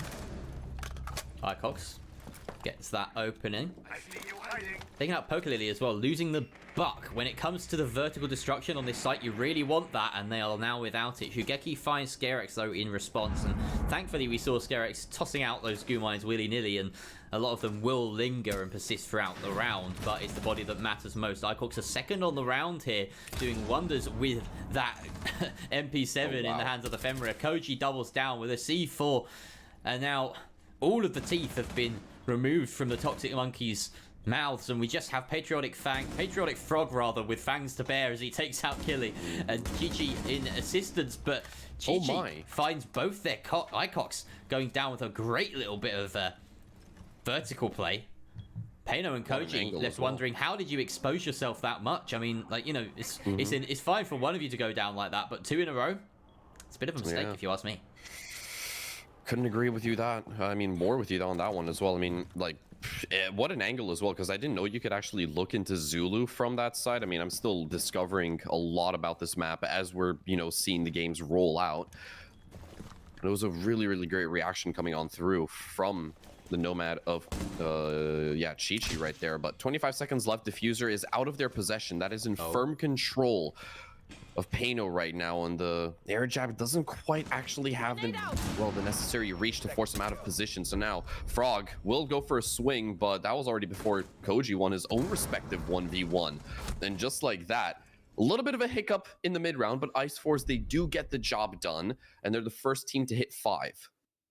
That was a little bit of a questionable play in the 2 versus 2 there from Toxic Monkeys, knowing that one was trapped inside the closet, basically, because of the way that air jab interaction played out. He just shot it from inside. I don't know why you wouldn't just stick it on the door frame instead.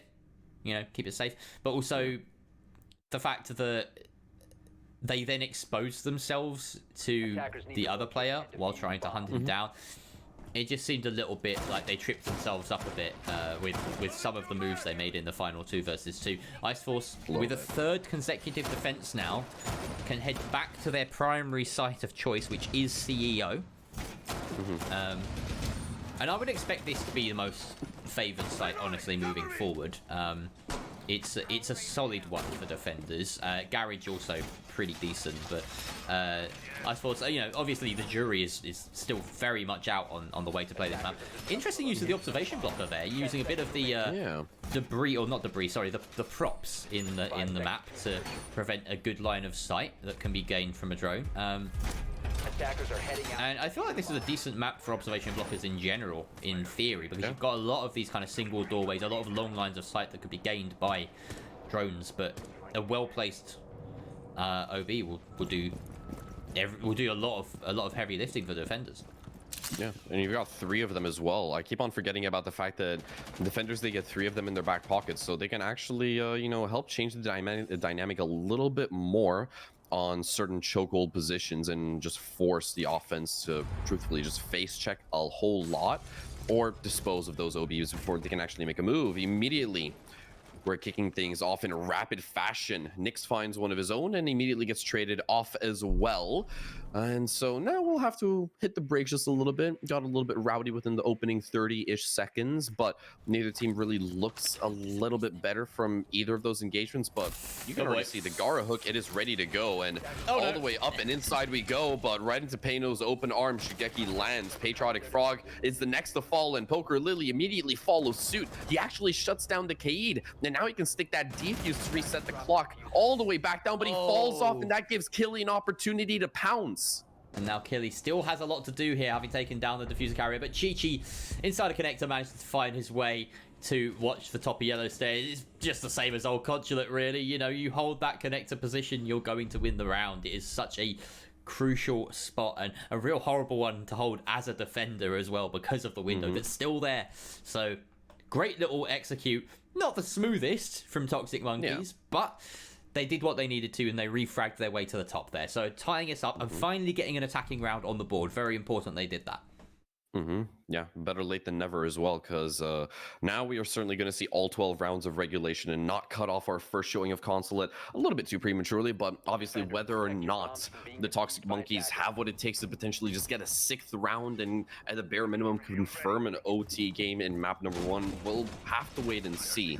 Obviously, they were stumbling a little bit at the start of the second half so far, and Ice Force, they were showing absolutely no mercy. As you said, it kind of feels as if they are, you know, sort of the I guess the what would be the best way for me to actually so it's a stronghold, and it's a one losing out on Mr. Patrick the Frog and Nyx. Not great. Patrick the Frog. This is gonna kill me every time. Every single time.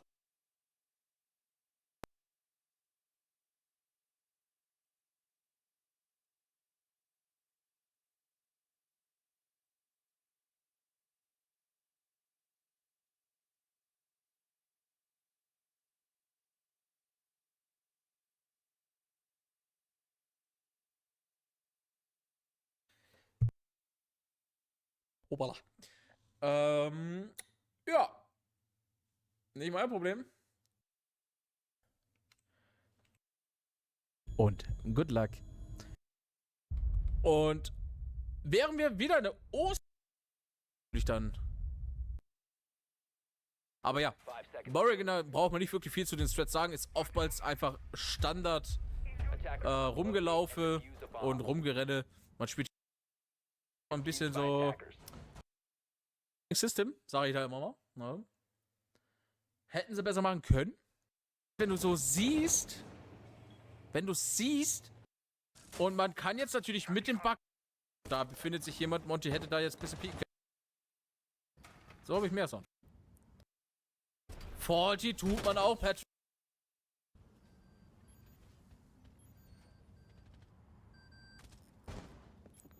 Hat Intel bekommen. Monty steht auf jeden Fall mal parat. Ich bin auf falschen. So, jetzt bin ich auf dem richtigen. Monty hat auf jeden Fall schon mal jemanden parat.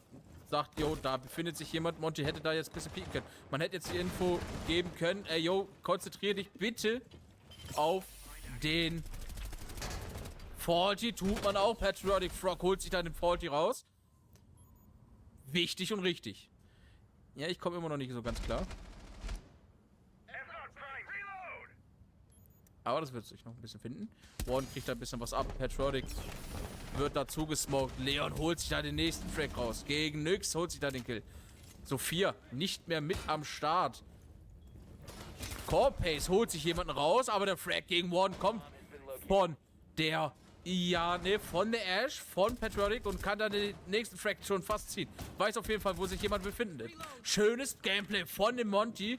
Pokerlillet holt sich da die Information, die Ash braucht und Ash macht das super. Psycho kann da fast nichts machen und der Ehrenkill für den Monty ist natürlich mit am Start. Was für den Angriff von den Toxic Monkeys. Schön überrannt, aber mit Ruhe gespielt gegen Division. Da waren sie ein bisschen überfordert. Also Ash, Respekt, schöne Frags rausgezogen. Und somit das 1-1. Geht mal direkt spannend los. Schön, schön.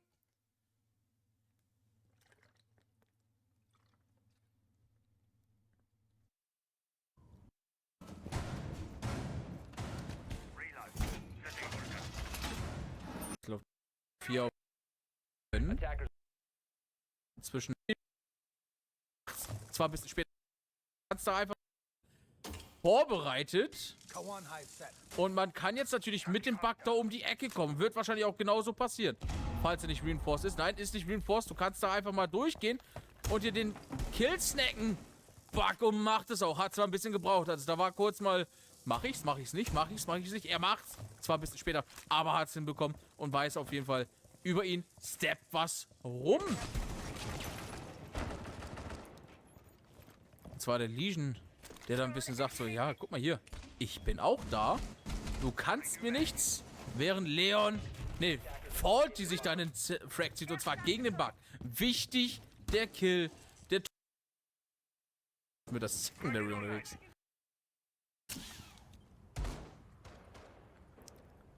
Und wieder keiner, der so wirklich oben steht. So. Nehmen wir durch.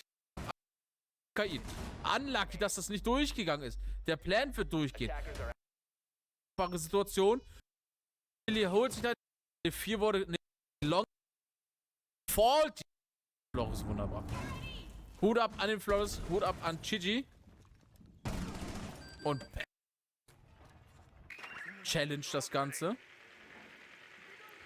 Ja, Wand ist zu, da kommst du nicht mehr durch. Timer läuft. Man will einfach nur den Breach aufkriegen und das macht Flores wunderbar. Hut ab an den Flores, Hut ab an Chigi. Und Patrick Frog holt sich da einen raus. Und Chigi auch noch gegen den Faulty. Schönes Ding. Halb durch die Wand. Man wusste nur ungefähr, wo jemand sich befindet. Jetzt kommt natürlich wieder Leon mit einem 1-5er. Der Einzige, der einen 1-5er hat, ist der, wo die Long Angles auf jeden Fall challengen kann. Und es wird langsam, aber sicher knapp. 20 Sekunden noch. Plan versucht durchzugehen. C4 wurde, nee, Contact Nate wurde geschmissen. C4, Contact Nate, C4 wurde geschmissen von dem KI. Unlucky, dass das nicht durchgegangen ist. Der Plan wird durchgehen. Plan ist durch. Pokerlillet holt sich da die wichtigen Punkte. Flash kommt raus gegen KI. KI kann da nichts machen. Warren ist nur noch der letzte Überlebende. 1 gegen 3 ist natürlich eine machbare Situation. Und man weiß auf jeden Fall, wo sich jemand befindet. Aber Pokerlillet denkt sich, ja, ich nehme sie beide. Während wir Chichi sehen. Ich gehe nochmal in die Cam. Oh. Ich weiß es nicht. Ich glaube. Und jetzt gucken wir mal, wie es aussehen wird. Da könnte man natürlich jetzt auch durch die Decke schießen. So, hier so ein bisschen, ne? Hier, da so ein bisschen durchschießen. Aber Patriotic Frog holt sich den ersten Frag raus, zwar gegen 40. So, man weiß jetzt auf jeden Fall, okay, so und so arbeiten sie. Irgendwo wird eine Legion Trap liegen. Ja, man sieht noch keine. Also wir bleiben einfach mal auf dem Monty drauf. Nein, bleiben wir nicht. Ha, getrollt. Leon, was hast du zu bieten? Corpace, was hast du zu bieten? Von unten wird aufgemacht, das Feuer bleibt aus. Newt ist unten schön am Gange. Weiß natürlich jetzt auch, ich musste eigentlich mal was machen. Haben sie einen Flankwatch? Ja, haben sie. Jana ist damit am Flankwatch unterwegs. Legion Trap ist durchgeflogen. Wir gehen wieder hoch. Kapitao hat auch irgendwas gemacht. Kapitao ist auf dem Dach. Jana ist unten. Wartet natürlich auf den Mute. Während Pokerlilie immer noch wartet auf das nächste Opfer für den Patriotic Frog. Chichi holt sich jetzt aber den Mute raus. Das war abzusehen. Silko ist raus, geht aber direkt in die Camps rein und wartet und hofft, dass da irgendwie was zu sehen gibt. Corpace muss da doch kämpfen. Panic hat zu kämpfen, während Leon da ein bisschen was versucht. Das ist nur ein Gadget, das ist nicht so wichtig, das kann man einfach zerschießen. Leon ist noch mit am Start, versucht da der Corpace was zu machen, aber Patriotic Frog ist einfach stärker. Patriotic holt sich nochmal den nächsten, nein, das war Shogeki, der sich jemanden rausholt. Und so haben wir nur noch Leon, der da was versucht, holt sich den ersten Frag. Man weiß auf jeden Fall, da ist eine Rotation, kann da einfach durchgehen. Kapitao wird da aber gegenarbeiten. Jetzt müsste eigentlich der... Ne, muss er nicht, haben wir Zeit. Machen sie clever, machen sie gut. Kapitao ist nicht injured, Chichi weiß, wann er kommt. Chichi holt sich den Kill, somit gehen wir mit einem 3-3.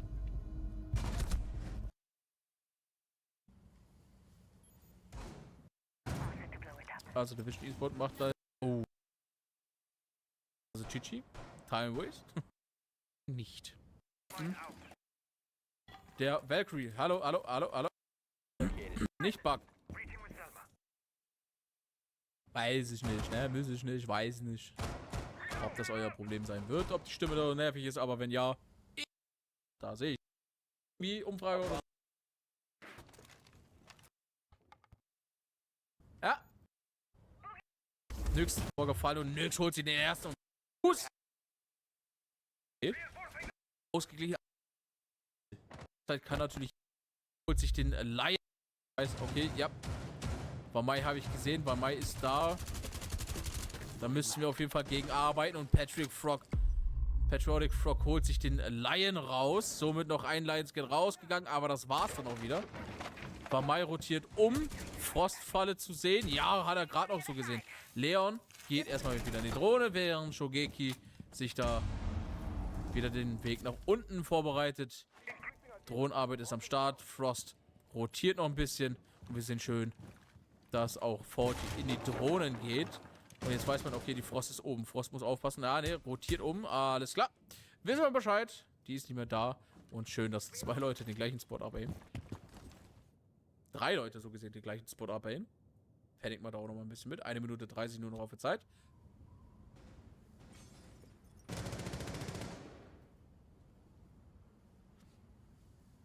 Und jetzt versucht man sich natürlich erstmal oben wieder die Sicherheit zu nehmen. Oder zu holen, eher gesagt. Die ist dirty.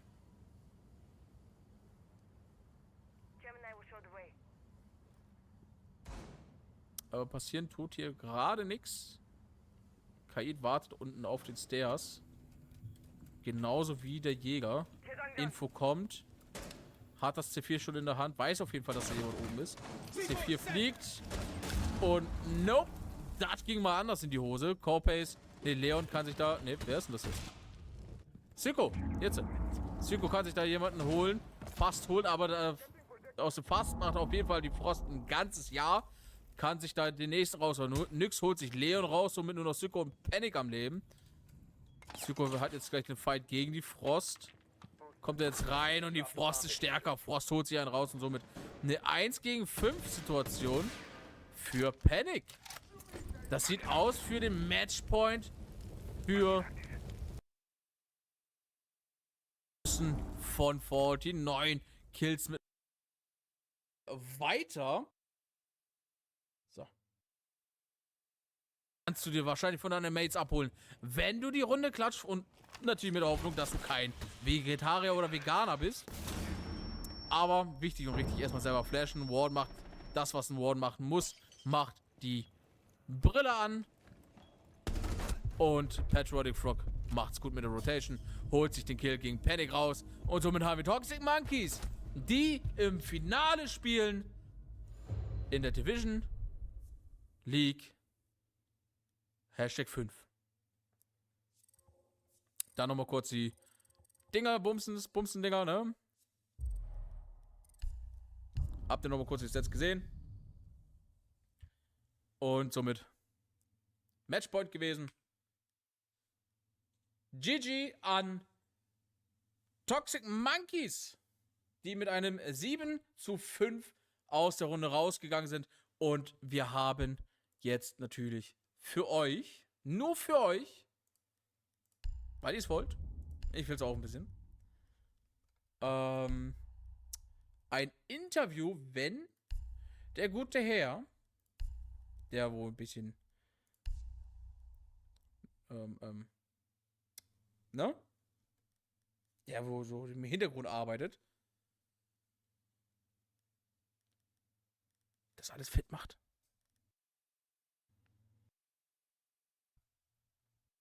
Als zweites.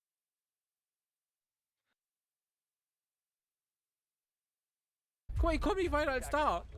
Stressig.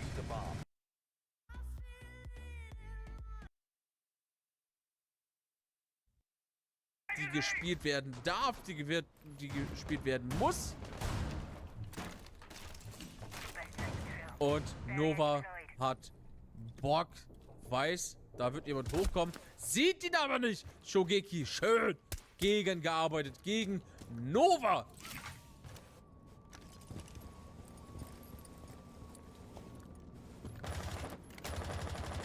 Also Opening Frag ist auf jeden Fall schon mal am Start. Nova darf nicht direkt arbeiten, muss die erste Runde sogar noch auf der Bank bleiben. Darf in den Camps sein, ist aber beim Warden mit drin. Also da auf jeden Fall Verbesserungsbedarf. Da sind auf jeden Fall Camps. Du bist Valkyrie, die musst deine Valkyrie Camps so geschmissen haben, dass man was sieht. Während die Froze-Drohne eins nach dem nächsten kaputt macht.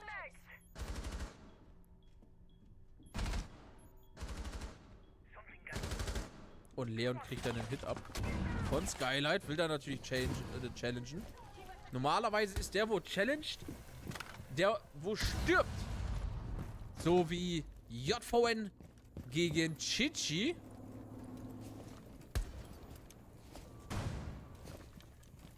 Da ist er, Chichi. Da ist er ja.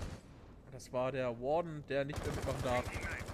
Gerade sehr, sehr starke Position für Toxic Monkeys. Und Pokerlilie fällt um. Weil Wuklix sich da jemanden rausziehen, kann sich den nächsten rausziehen. Und eigentlich, wenn ich es richtig gesehen habe, müsste doch da jetzt jemand... Nee, das ist einfach nur, keine Ahnung. Die Anzeigen sind weird. Weil Thermite ist warum auch immer orange. Obwohl das hätte Yukin sein sollen. Aber okay. Ist halt Ubisoft, ne? Und Leon macht das gut, versucht sich da einen zu holen. Aber gelingt nicht ganz. Patriotic Frog holt sich Wuklix raus und somit einer weniger für die Gegner von Toxic Monkey. Leon hat da natürlich jetzt die Ahnung, wo sich jemand befindet, weiß jetzt natürlich, oh, da befindet sich jemand, kriegt den Schuss in den Rücken und somit nur noch Ente, die jetzt Ente gut alles gut machen kann. Und ja, den Spruch habe ich heute schon mal gedroppt, aber doppelt hält besser, ne? Und alle guten Dinge sind 3, weiß man ja auch. Voll ans Schild geschossen, aber Ente holt sich den Frag gegen Chichi 1 gegen 3 nur noch. Und die anderen beiden sind sehr, sehr low. Der Plan kommt durch, jetzt wird auch noch gepusht. Aber Patriotic Frog riecht die Ente, ist gut durchgebraten. Und somit die erste Runde für die Jungs und Mädels von Toxic Monkey.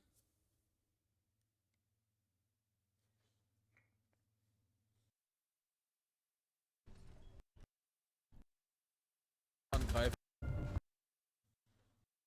Und absolut on fire in seinem ersten Match des heutigen Abends. Chichi hat keine Nade mehr. Hoppala. Nein, die Cam will ich gar nicht. Die kennen wir nicht. So, jetzt. Manche nennen das Campen, manche nennen das taktisches Warten. Warden ist ungeduldiger.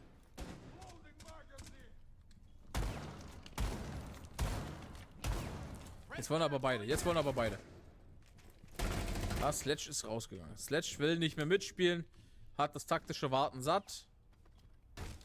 Geht nach oben, somit erstmal Gefahr gebannt. Jekyll wird aber jetzt nochmal ein bisschen gefährlich für den Warden.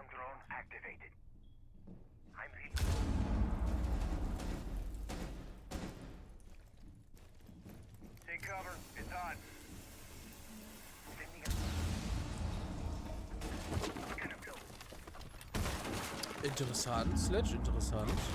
Gibt auch nochmal bekannt, wo sich der Warden ungefähr befindet. Und der Jekyll hat das mitbekommen, wird auch gut informiert, aber Leon holt sich Chichi raus. Somit der Sledge weg vom Fenster. Also gut gemacht auf jeden Fall von Chichi. Versucht sich da jetzt nochmal an den Leon mit dem Tachanka. Allerdings nur noch mit einem Fünkchen Leben. Ein Haufen Leben. Kleines bisschen Leben. So, jetzt halt. Also kein Leben mehr. Aber möglich ist es. Es ist ein One-Tap-Headshot-Game, wenn du so möchtest, ne? Gutes Head-Aim haben und du kannst es reißen. Aber da kommt das Feuer. Er möchte nicht verbrannt werden. Und da ist der erste Tap. Ich hab's gecallt. Aber jetzt kommt Arunigate.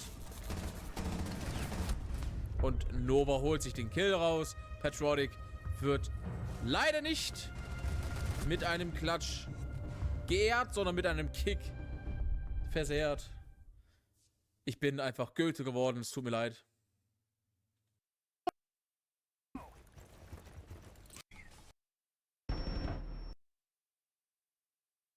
Schade, dass er mit der Zeit spielen und nicht gegen die Zeit spielen. Und überspringt die Claymore. Aber Pokerlilie ist schneller, wird aber gerefragt von Yukin. Patriotic holt die Zeit spielen und da Plant muss durchkommen. Ente aber wird gefragt von dem sehen und nochmal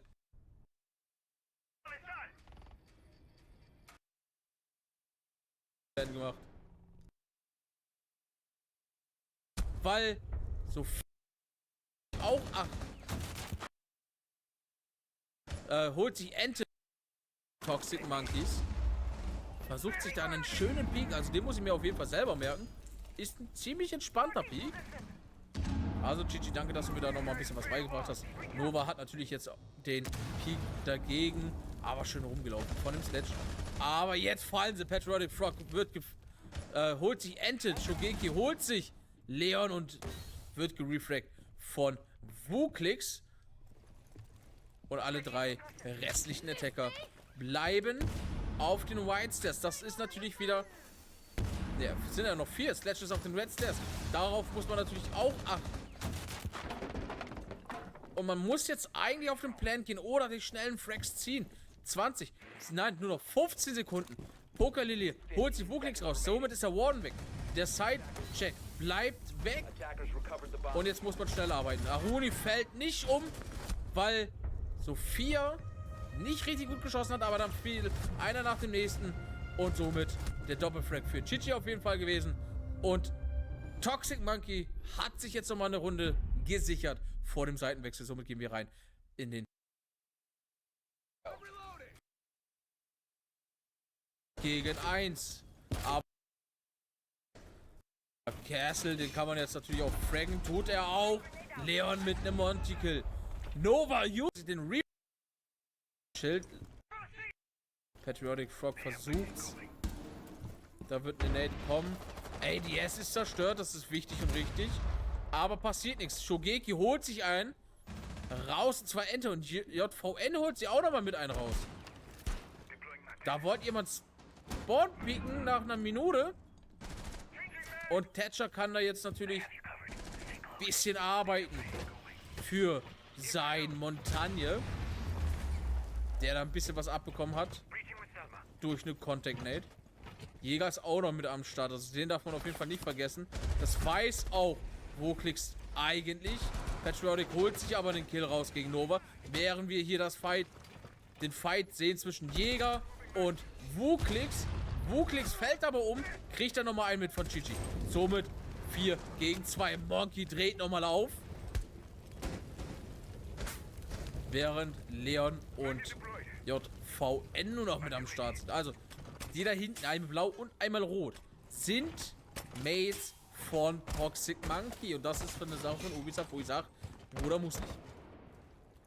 Ja, wenn man jetzt nochmal spät umrotieren kann, fast noch einen Frag ziehen und oben wird jetzt nochmal das Fenster aufgeschlagen.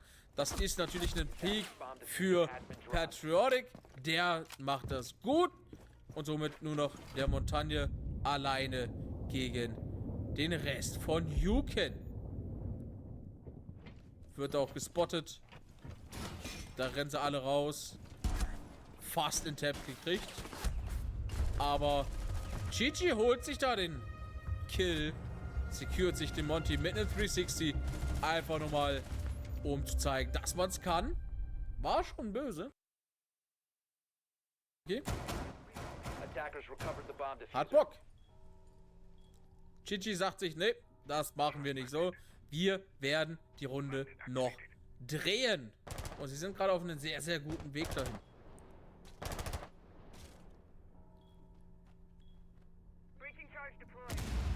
Nova wird ein Kill dazugestellt. Holt sich Chogeki raus.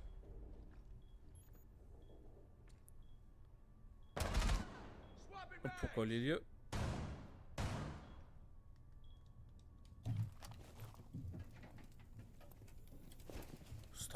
Strong von Toxic Monkey.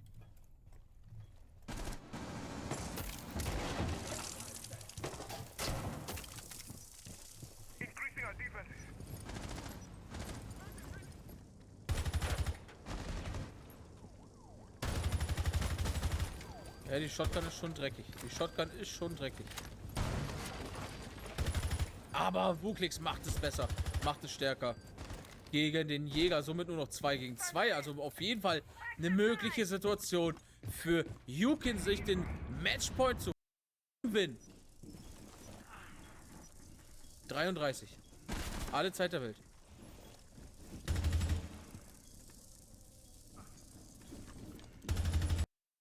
Easy. 1 Glas Wallbang kommt gegen nix. Der da aber jetzt auch noch mal ein bisschen was verteilt. 1 gegen 1, aber holen. Pieken. Das ist Regel Nummer 1 bei uns gewesen. Nicht gegen Pieken. Letztens schon jemand durch und Nova holt sich einen Frag gegen Aruni. Patriotic holt sie aber Ente raus. Was hast du für einen Peak drauf, Medusi? Wo hast du gepiekt? David? Ah, das war Roof.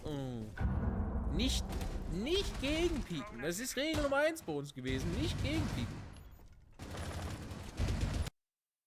Kann schon mal entkommen. Wichtig für Patriotic.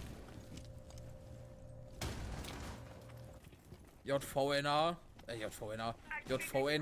natürlich jetzt mit ein bisschen Druck von der Seite für sich und sein Team. Valkyrie hält den Engel, geht da gerade weg, während da jemand kommt. Unlucky Timing, muss man einfach mal so sagen. Jetzt wird umrotiert. Auf den Defuse gehen, während Nova sich einen rausholt. Beide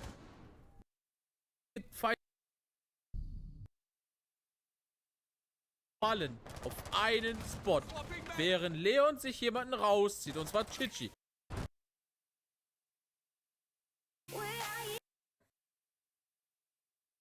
Die andere Richtung. Anfangen, um zu zeigen. Gegen für Poker. Stressig. Müssen wir das so regeln. Discover the location of a bomb. Müssen wir das so regeln. Ist halt so. Kannst du nicht ändern. Muss ich jetzt so machen. Wichtig. Und richtig. So. Camera. Wo gehst du? Was ist dein Plan? 10 seconds left before insertion. Ne, da kannst du dich nicht verstecken. 5 seconds left before insertion. Attacker's objective is to defuse a bomb.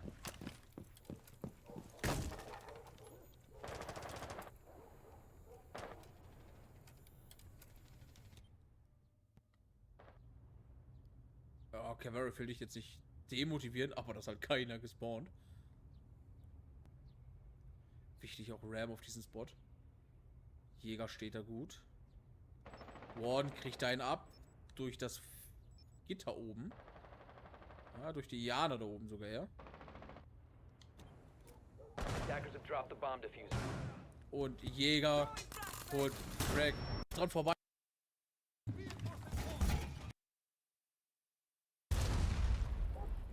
Genau.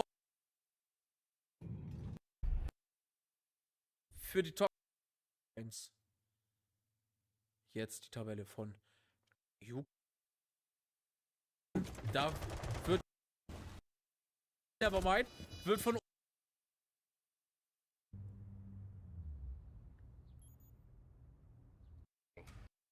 Ente recht zu 15 seconds to go.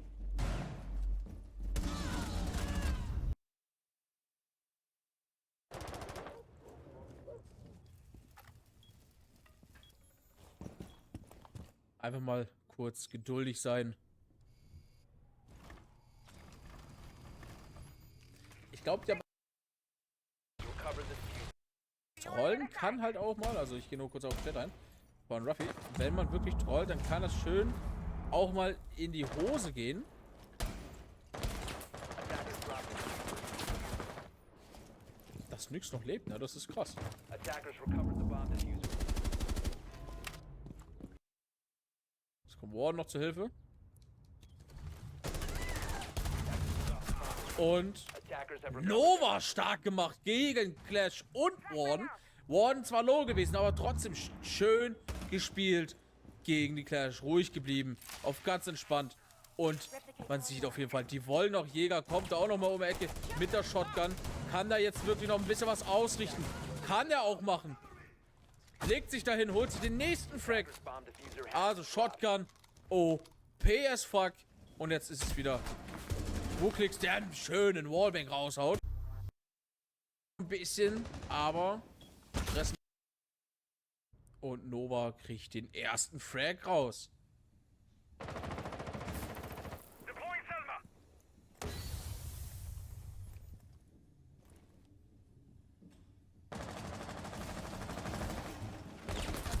Aber wird gerefragt nach knapp 20 Sekunden. Patrick Frog holt sich Nova raus.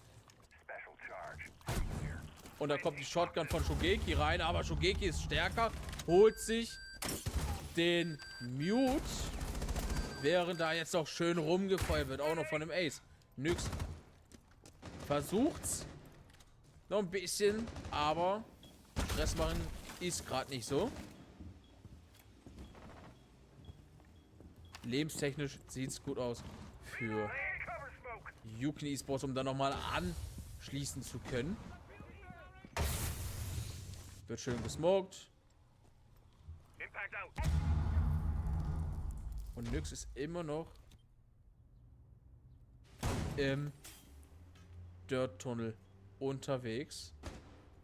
Haben sie den auf dem Schirm? Weiß ich nicht, aber Patrick holt sich den Wuklix raus. Ente kriegt aber noch einen Frag gegen Shogeki. Somit 2 gegen 2. Immer noch lebenstechnisch Vorteil für dropped the bomb diffuser. den Yukin Esports Clan. Und JVN holt sich dann einen wichtigen Frag. Und somit nur noch Patriot gegen 2. Gegen Ente und JVN.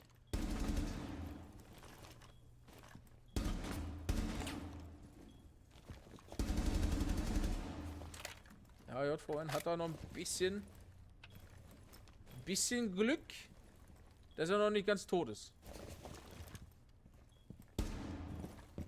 Ah. Okay. Interessant.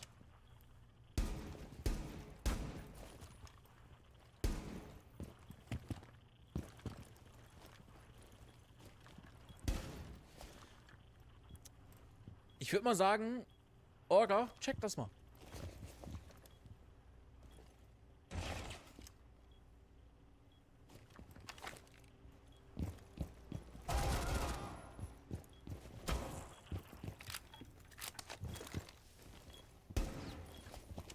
Seconds left. Will jetzt nicht böse sein oder so, aber da war gerade schon ein bisschen weird. Ich habe nichts dazu zu sagen, ne? Ich lasse die Runde einfach laufen, wie sie ist.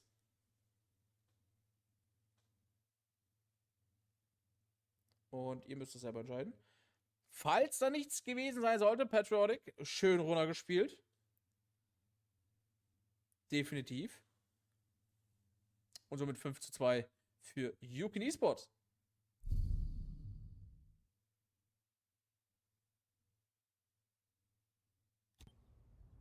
Attackers need to locate and defuse bombs.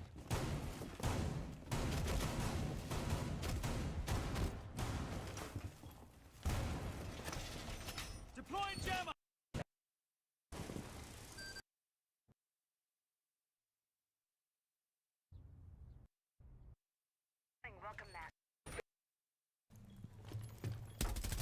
Pokerlilie.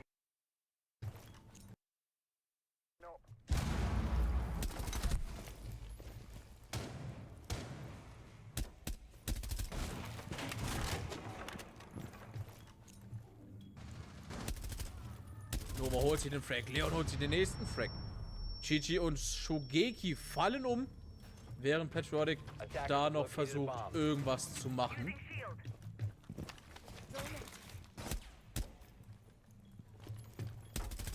Pokerlilie mit Nix noch am Start, wenn der Thatcher auch noch da am Start ist. Ja, Thatcher, wo bist denn du eigentlich? Ah, der Thatcher. Breach ist Crack und JVN macht. Ja, Patriotic versucht dann nochmal von der anderen Seite irgendwie ranzukommen.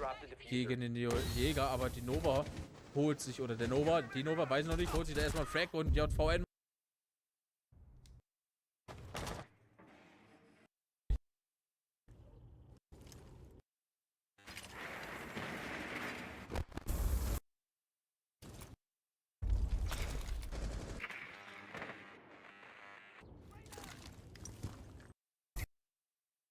Ihr wisst, was ich meine.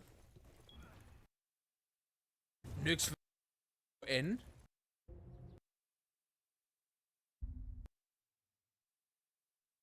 Und,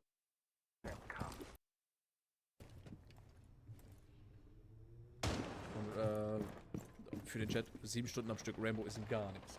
Sorry, aber das ist wirklich gar nichts. Nur, just saying so.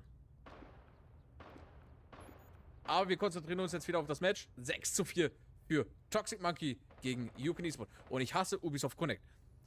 Aber machst nix. Okay. Reloading. So. Yukin. Ein bisschen Stress zu machen. Bisschen KI oder durch eine Contact. Sicher bin ich mir nicht. Shogeki holt sich aber jetzt erstmal den ersten von 5. Und zwar Nova darf nicht mehr mitmachen in den letzten 40 Sekunden. Und Kaid ist auch noch mit am Start. Versucht er natürlich was gegen die Mainsters zu machen. Aber das macht der Leon. Macht schneller und Ente macht Shogeki weg. Somit haben wir nur noch Patriotic, der sich aber den Refract secured gegen Ente. Rumin überall. Nach und nach kommt der Schmerz. Und die Shotgun schmerzt erst recht. Leon holt sich den Fracking Pad. Spielen. In Ruhe spielen. Klar spielen. Und nicht direkt sterben von Shogeki. Der in Garage noch mal bis. Sledge gegen Shogeki gegen den Sledge. Wichtig, um Frost ein bisschen Ruhe zu gönnen. Bei dem Fight gerade eben. Es ist wichtig, jetzt in Ruhe zu spielen.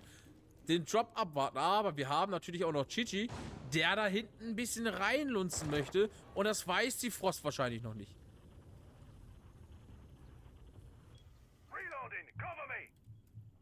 Sieht man es am Schatten? Hört man irgendwas?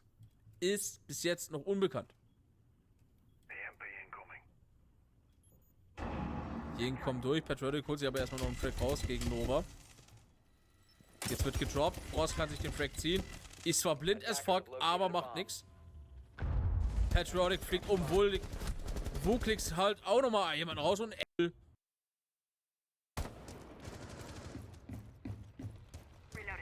Pokerlilie holt sich den ersten Frag raus gegen Wuklix. Geht da jetzt nochmal schön nach oben, während man alles aufreißt. Aber Nova und Leon holen sich Shogeki raus und Pokerlilie. Wichtig. Nur Patriotic, Chichi und Nyx sind noch am Start. Nova hat auf jeden Fall mal mitbekommen, dass da die Amaru mit im Spiel ist.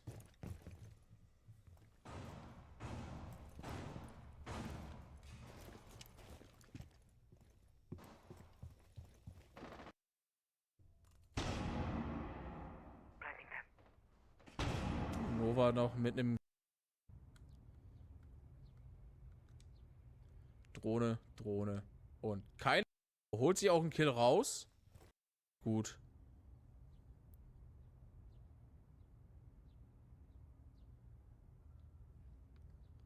Nova holt sich auch einen Kill raus. Das war die Amaru.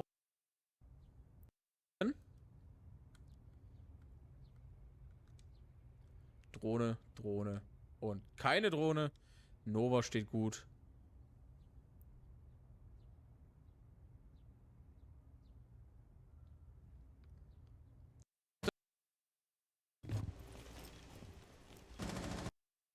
Hat da so.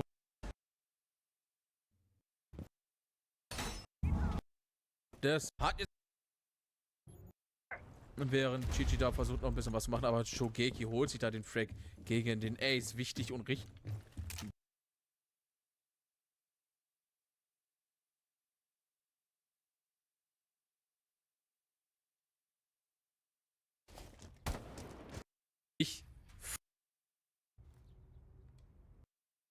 Kann man jetzt gut runterspielen. Wichtig und richtig. Wichtig und richtig für den Spot, den sie unten haben. Für Bar. Da wird nichts im Bar gehalten.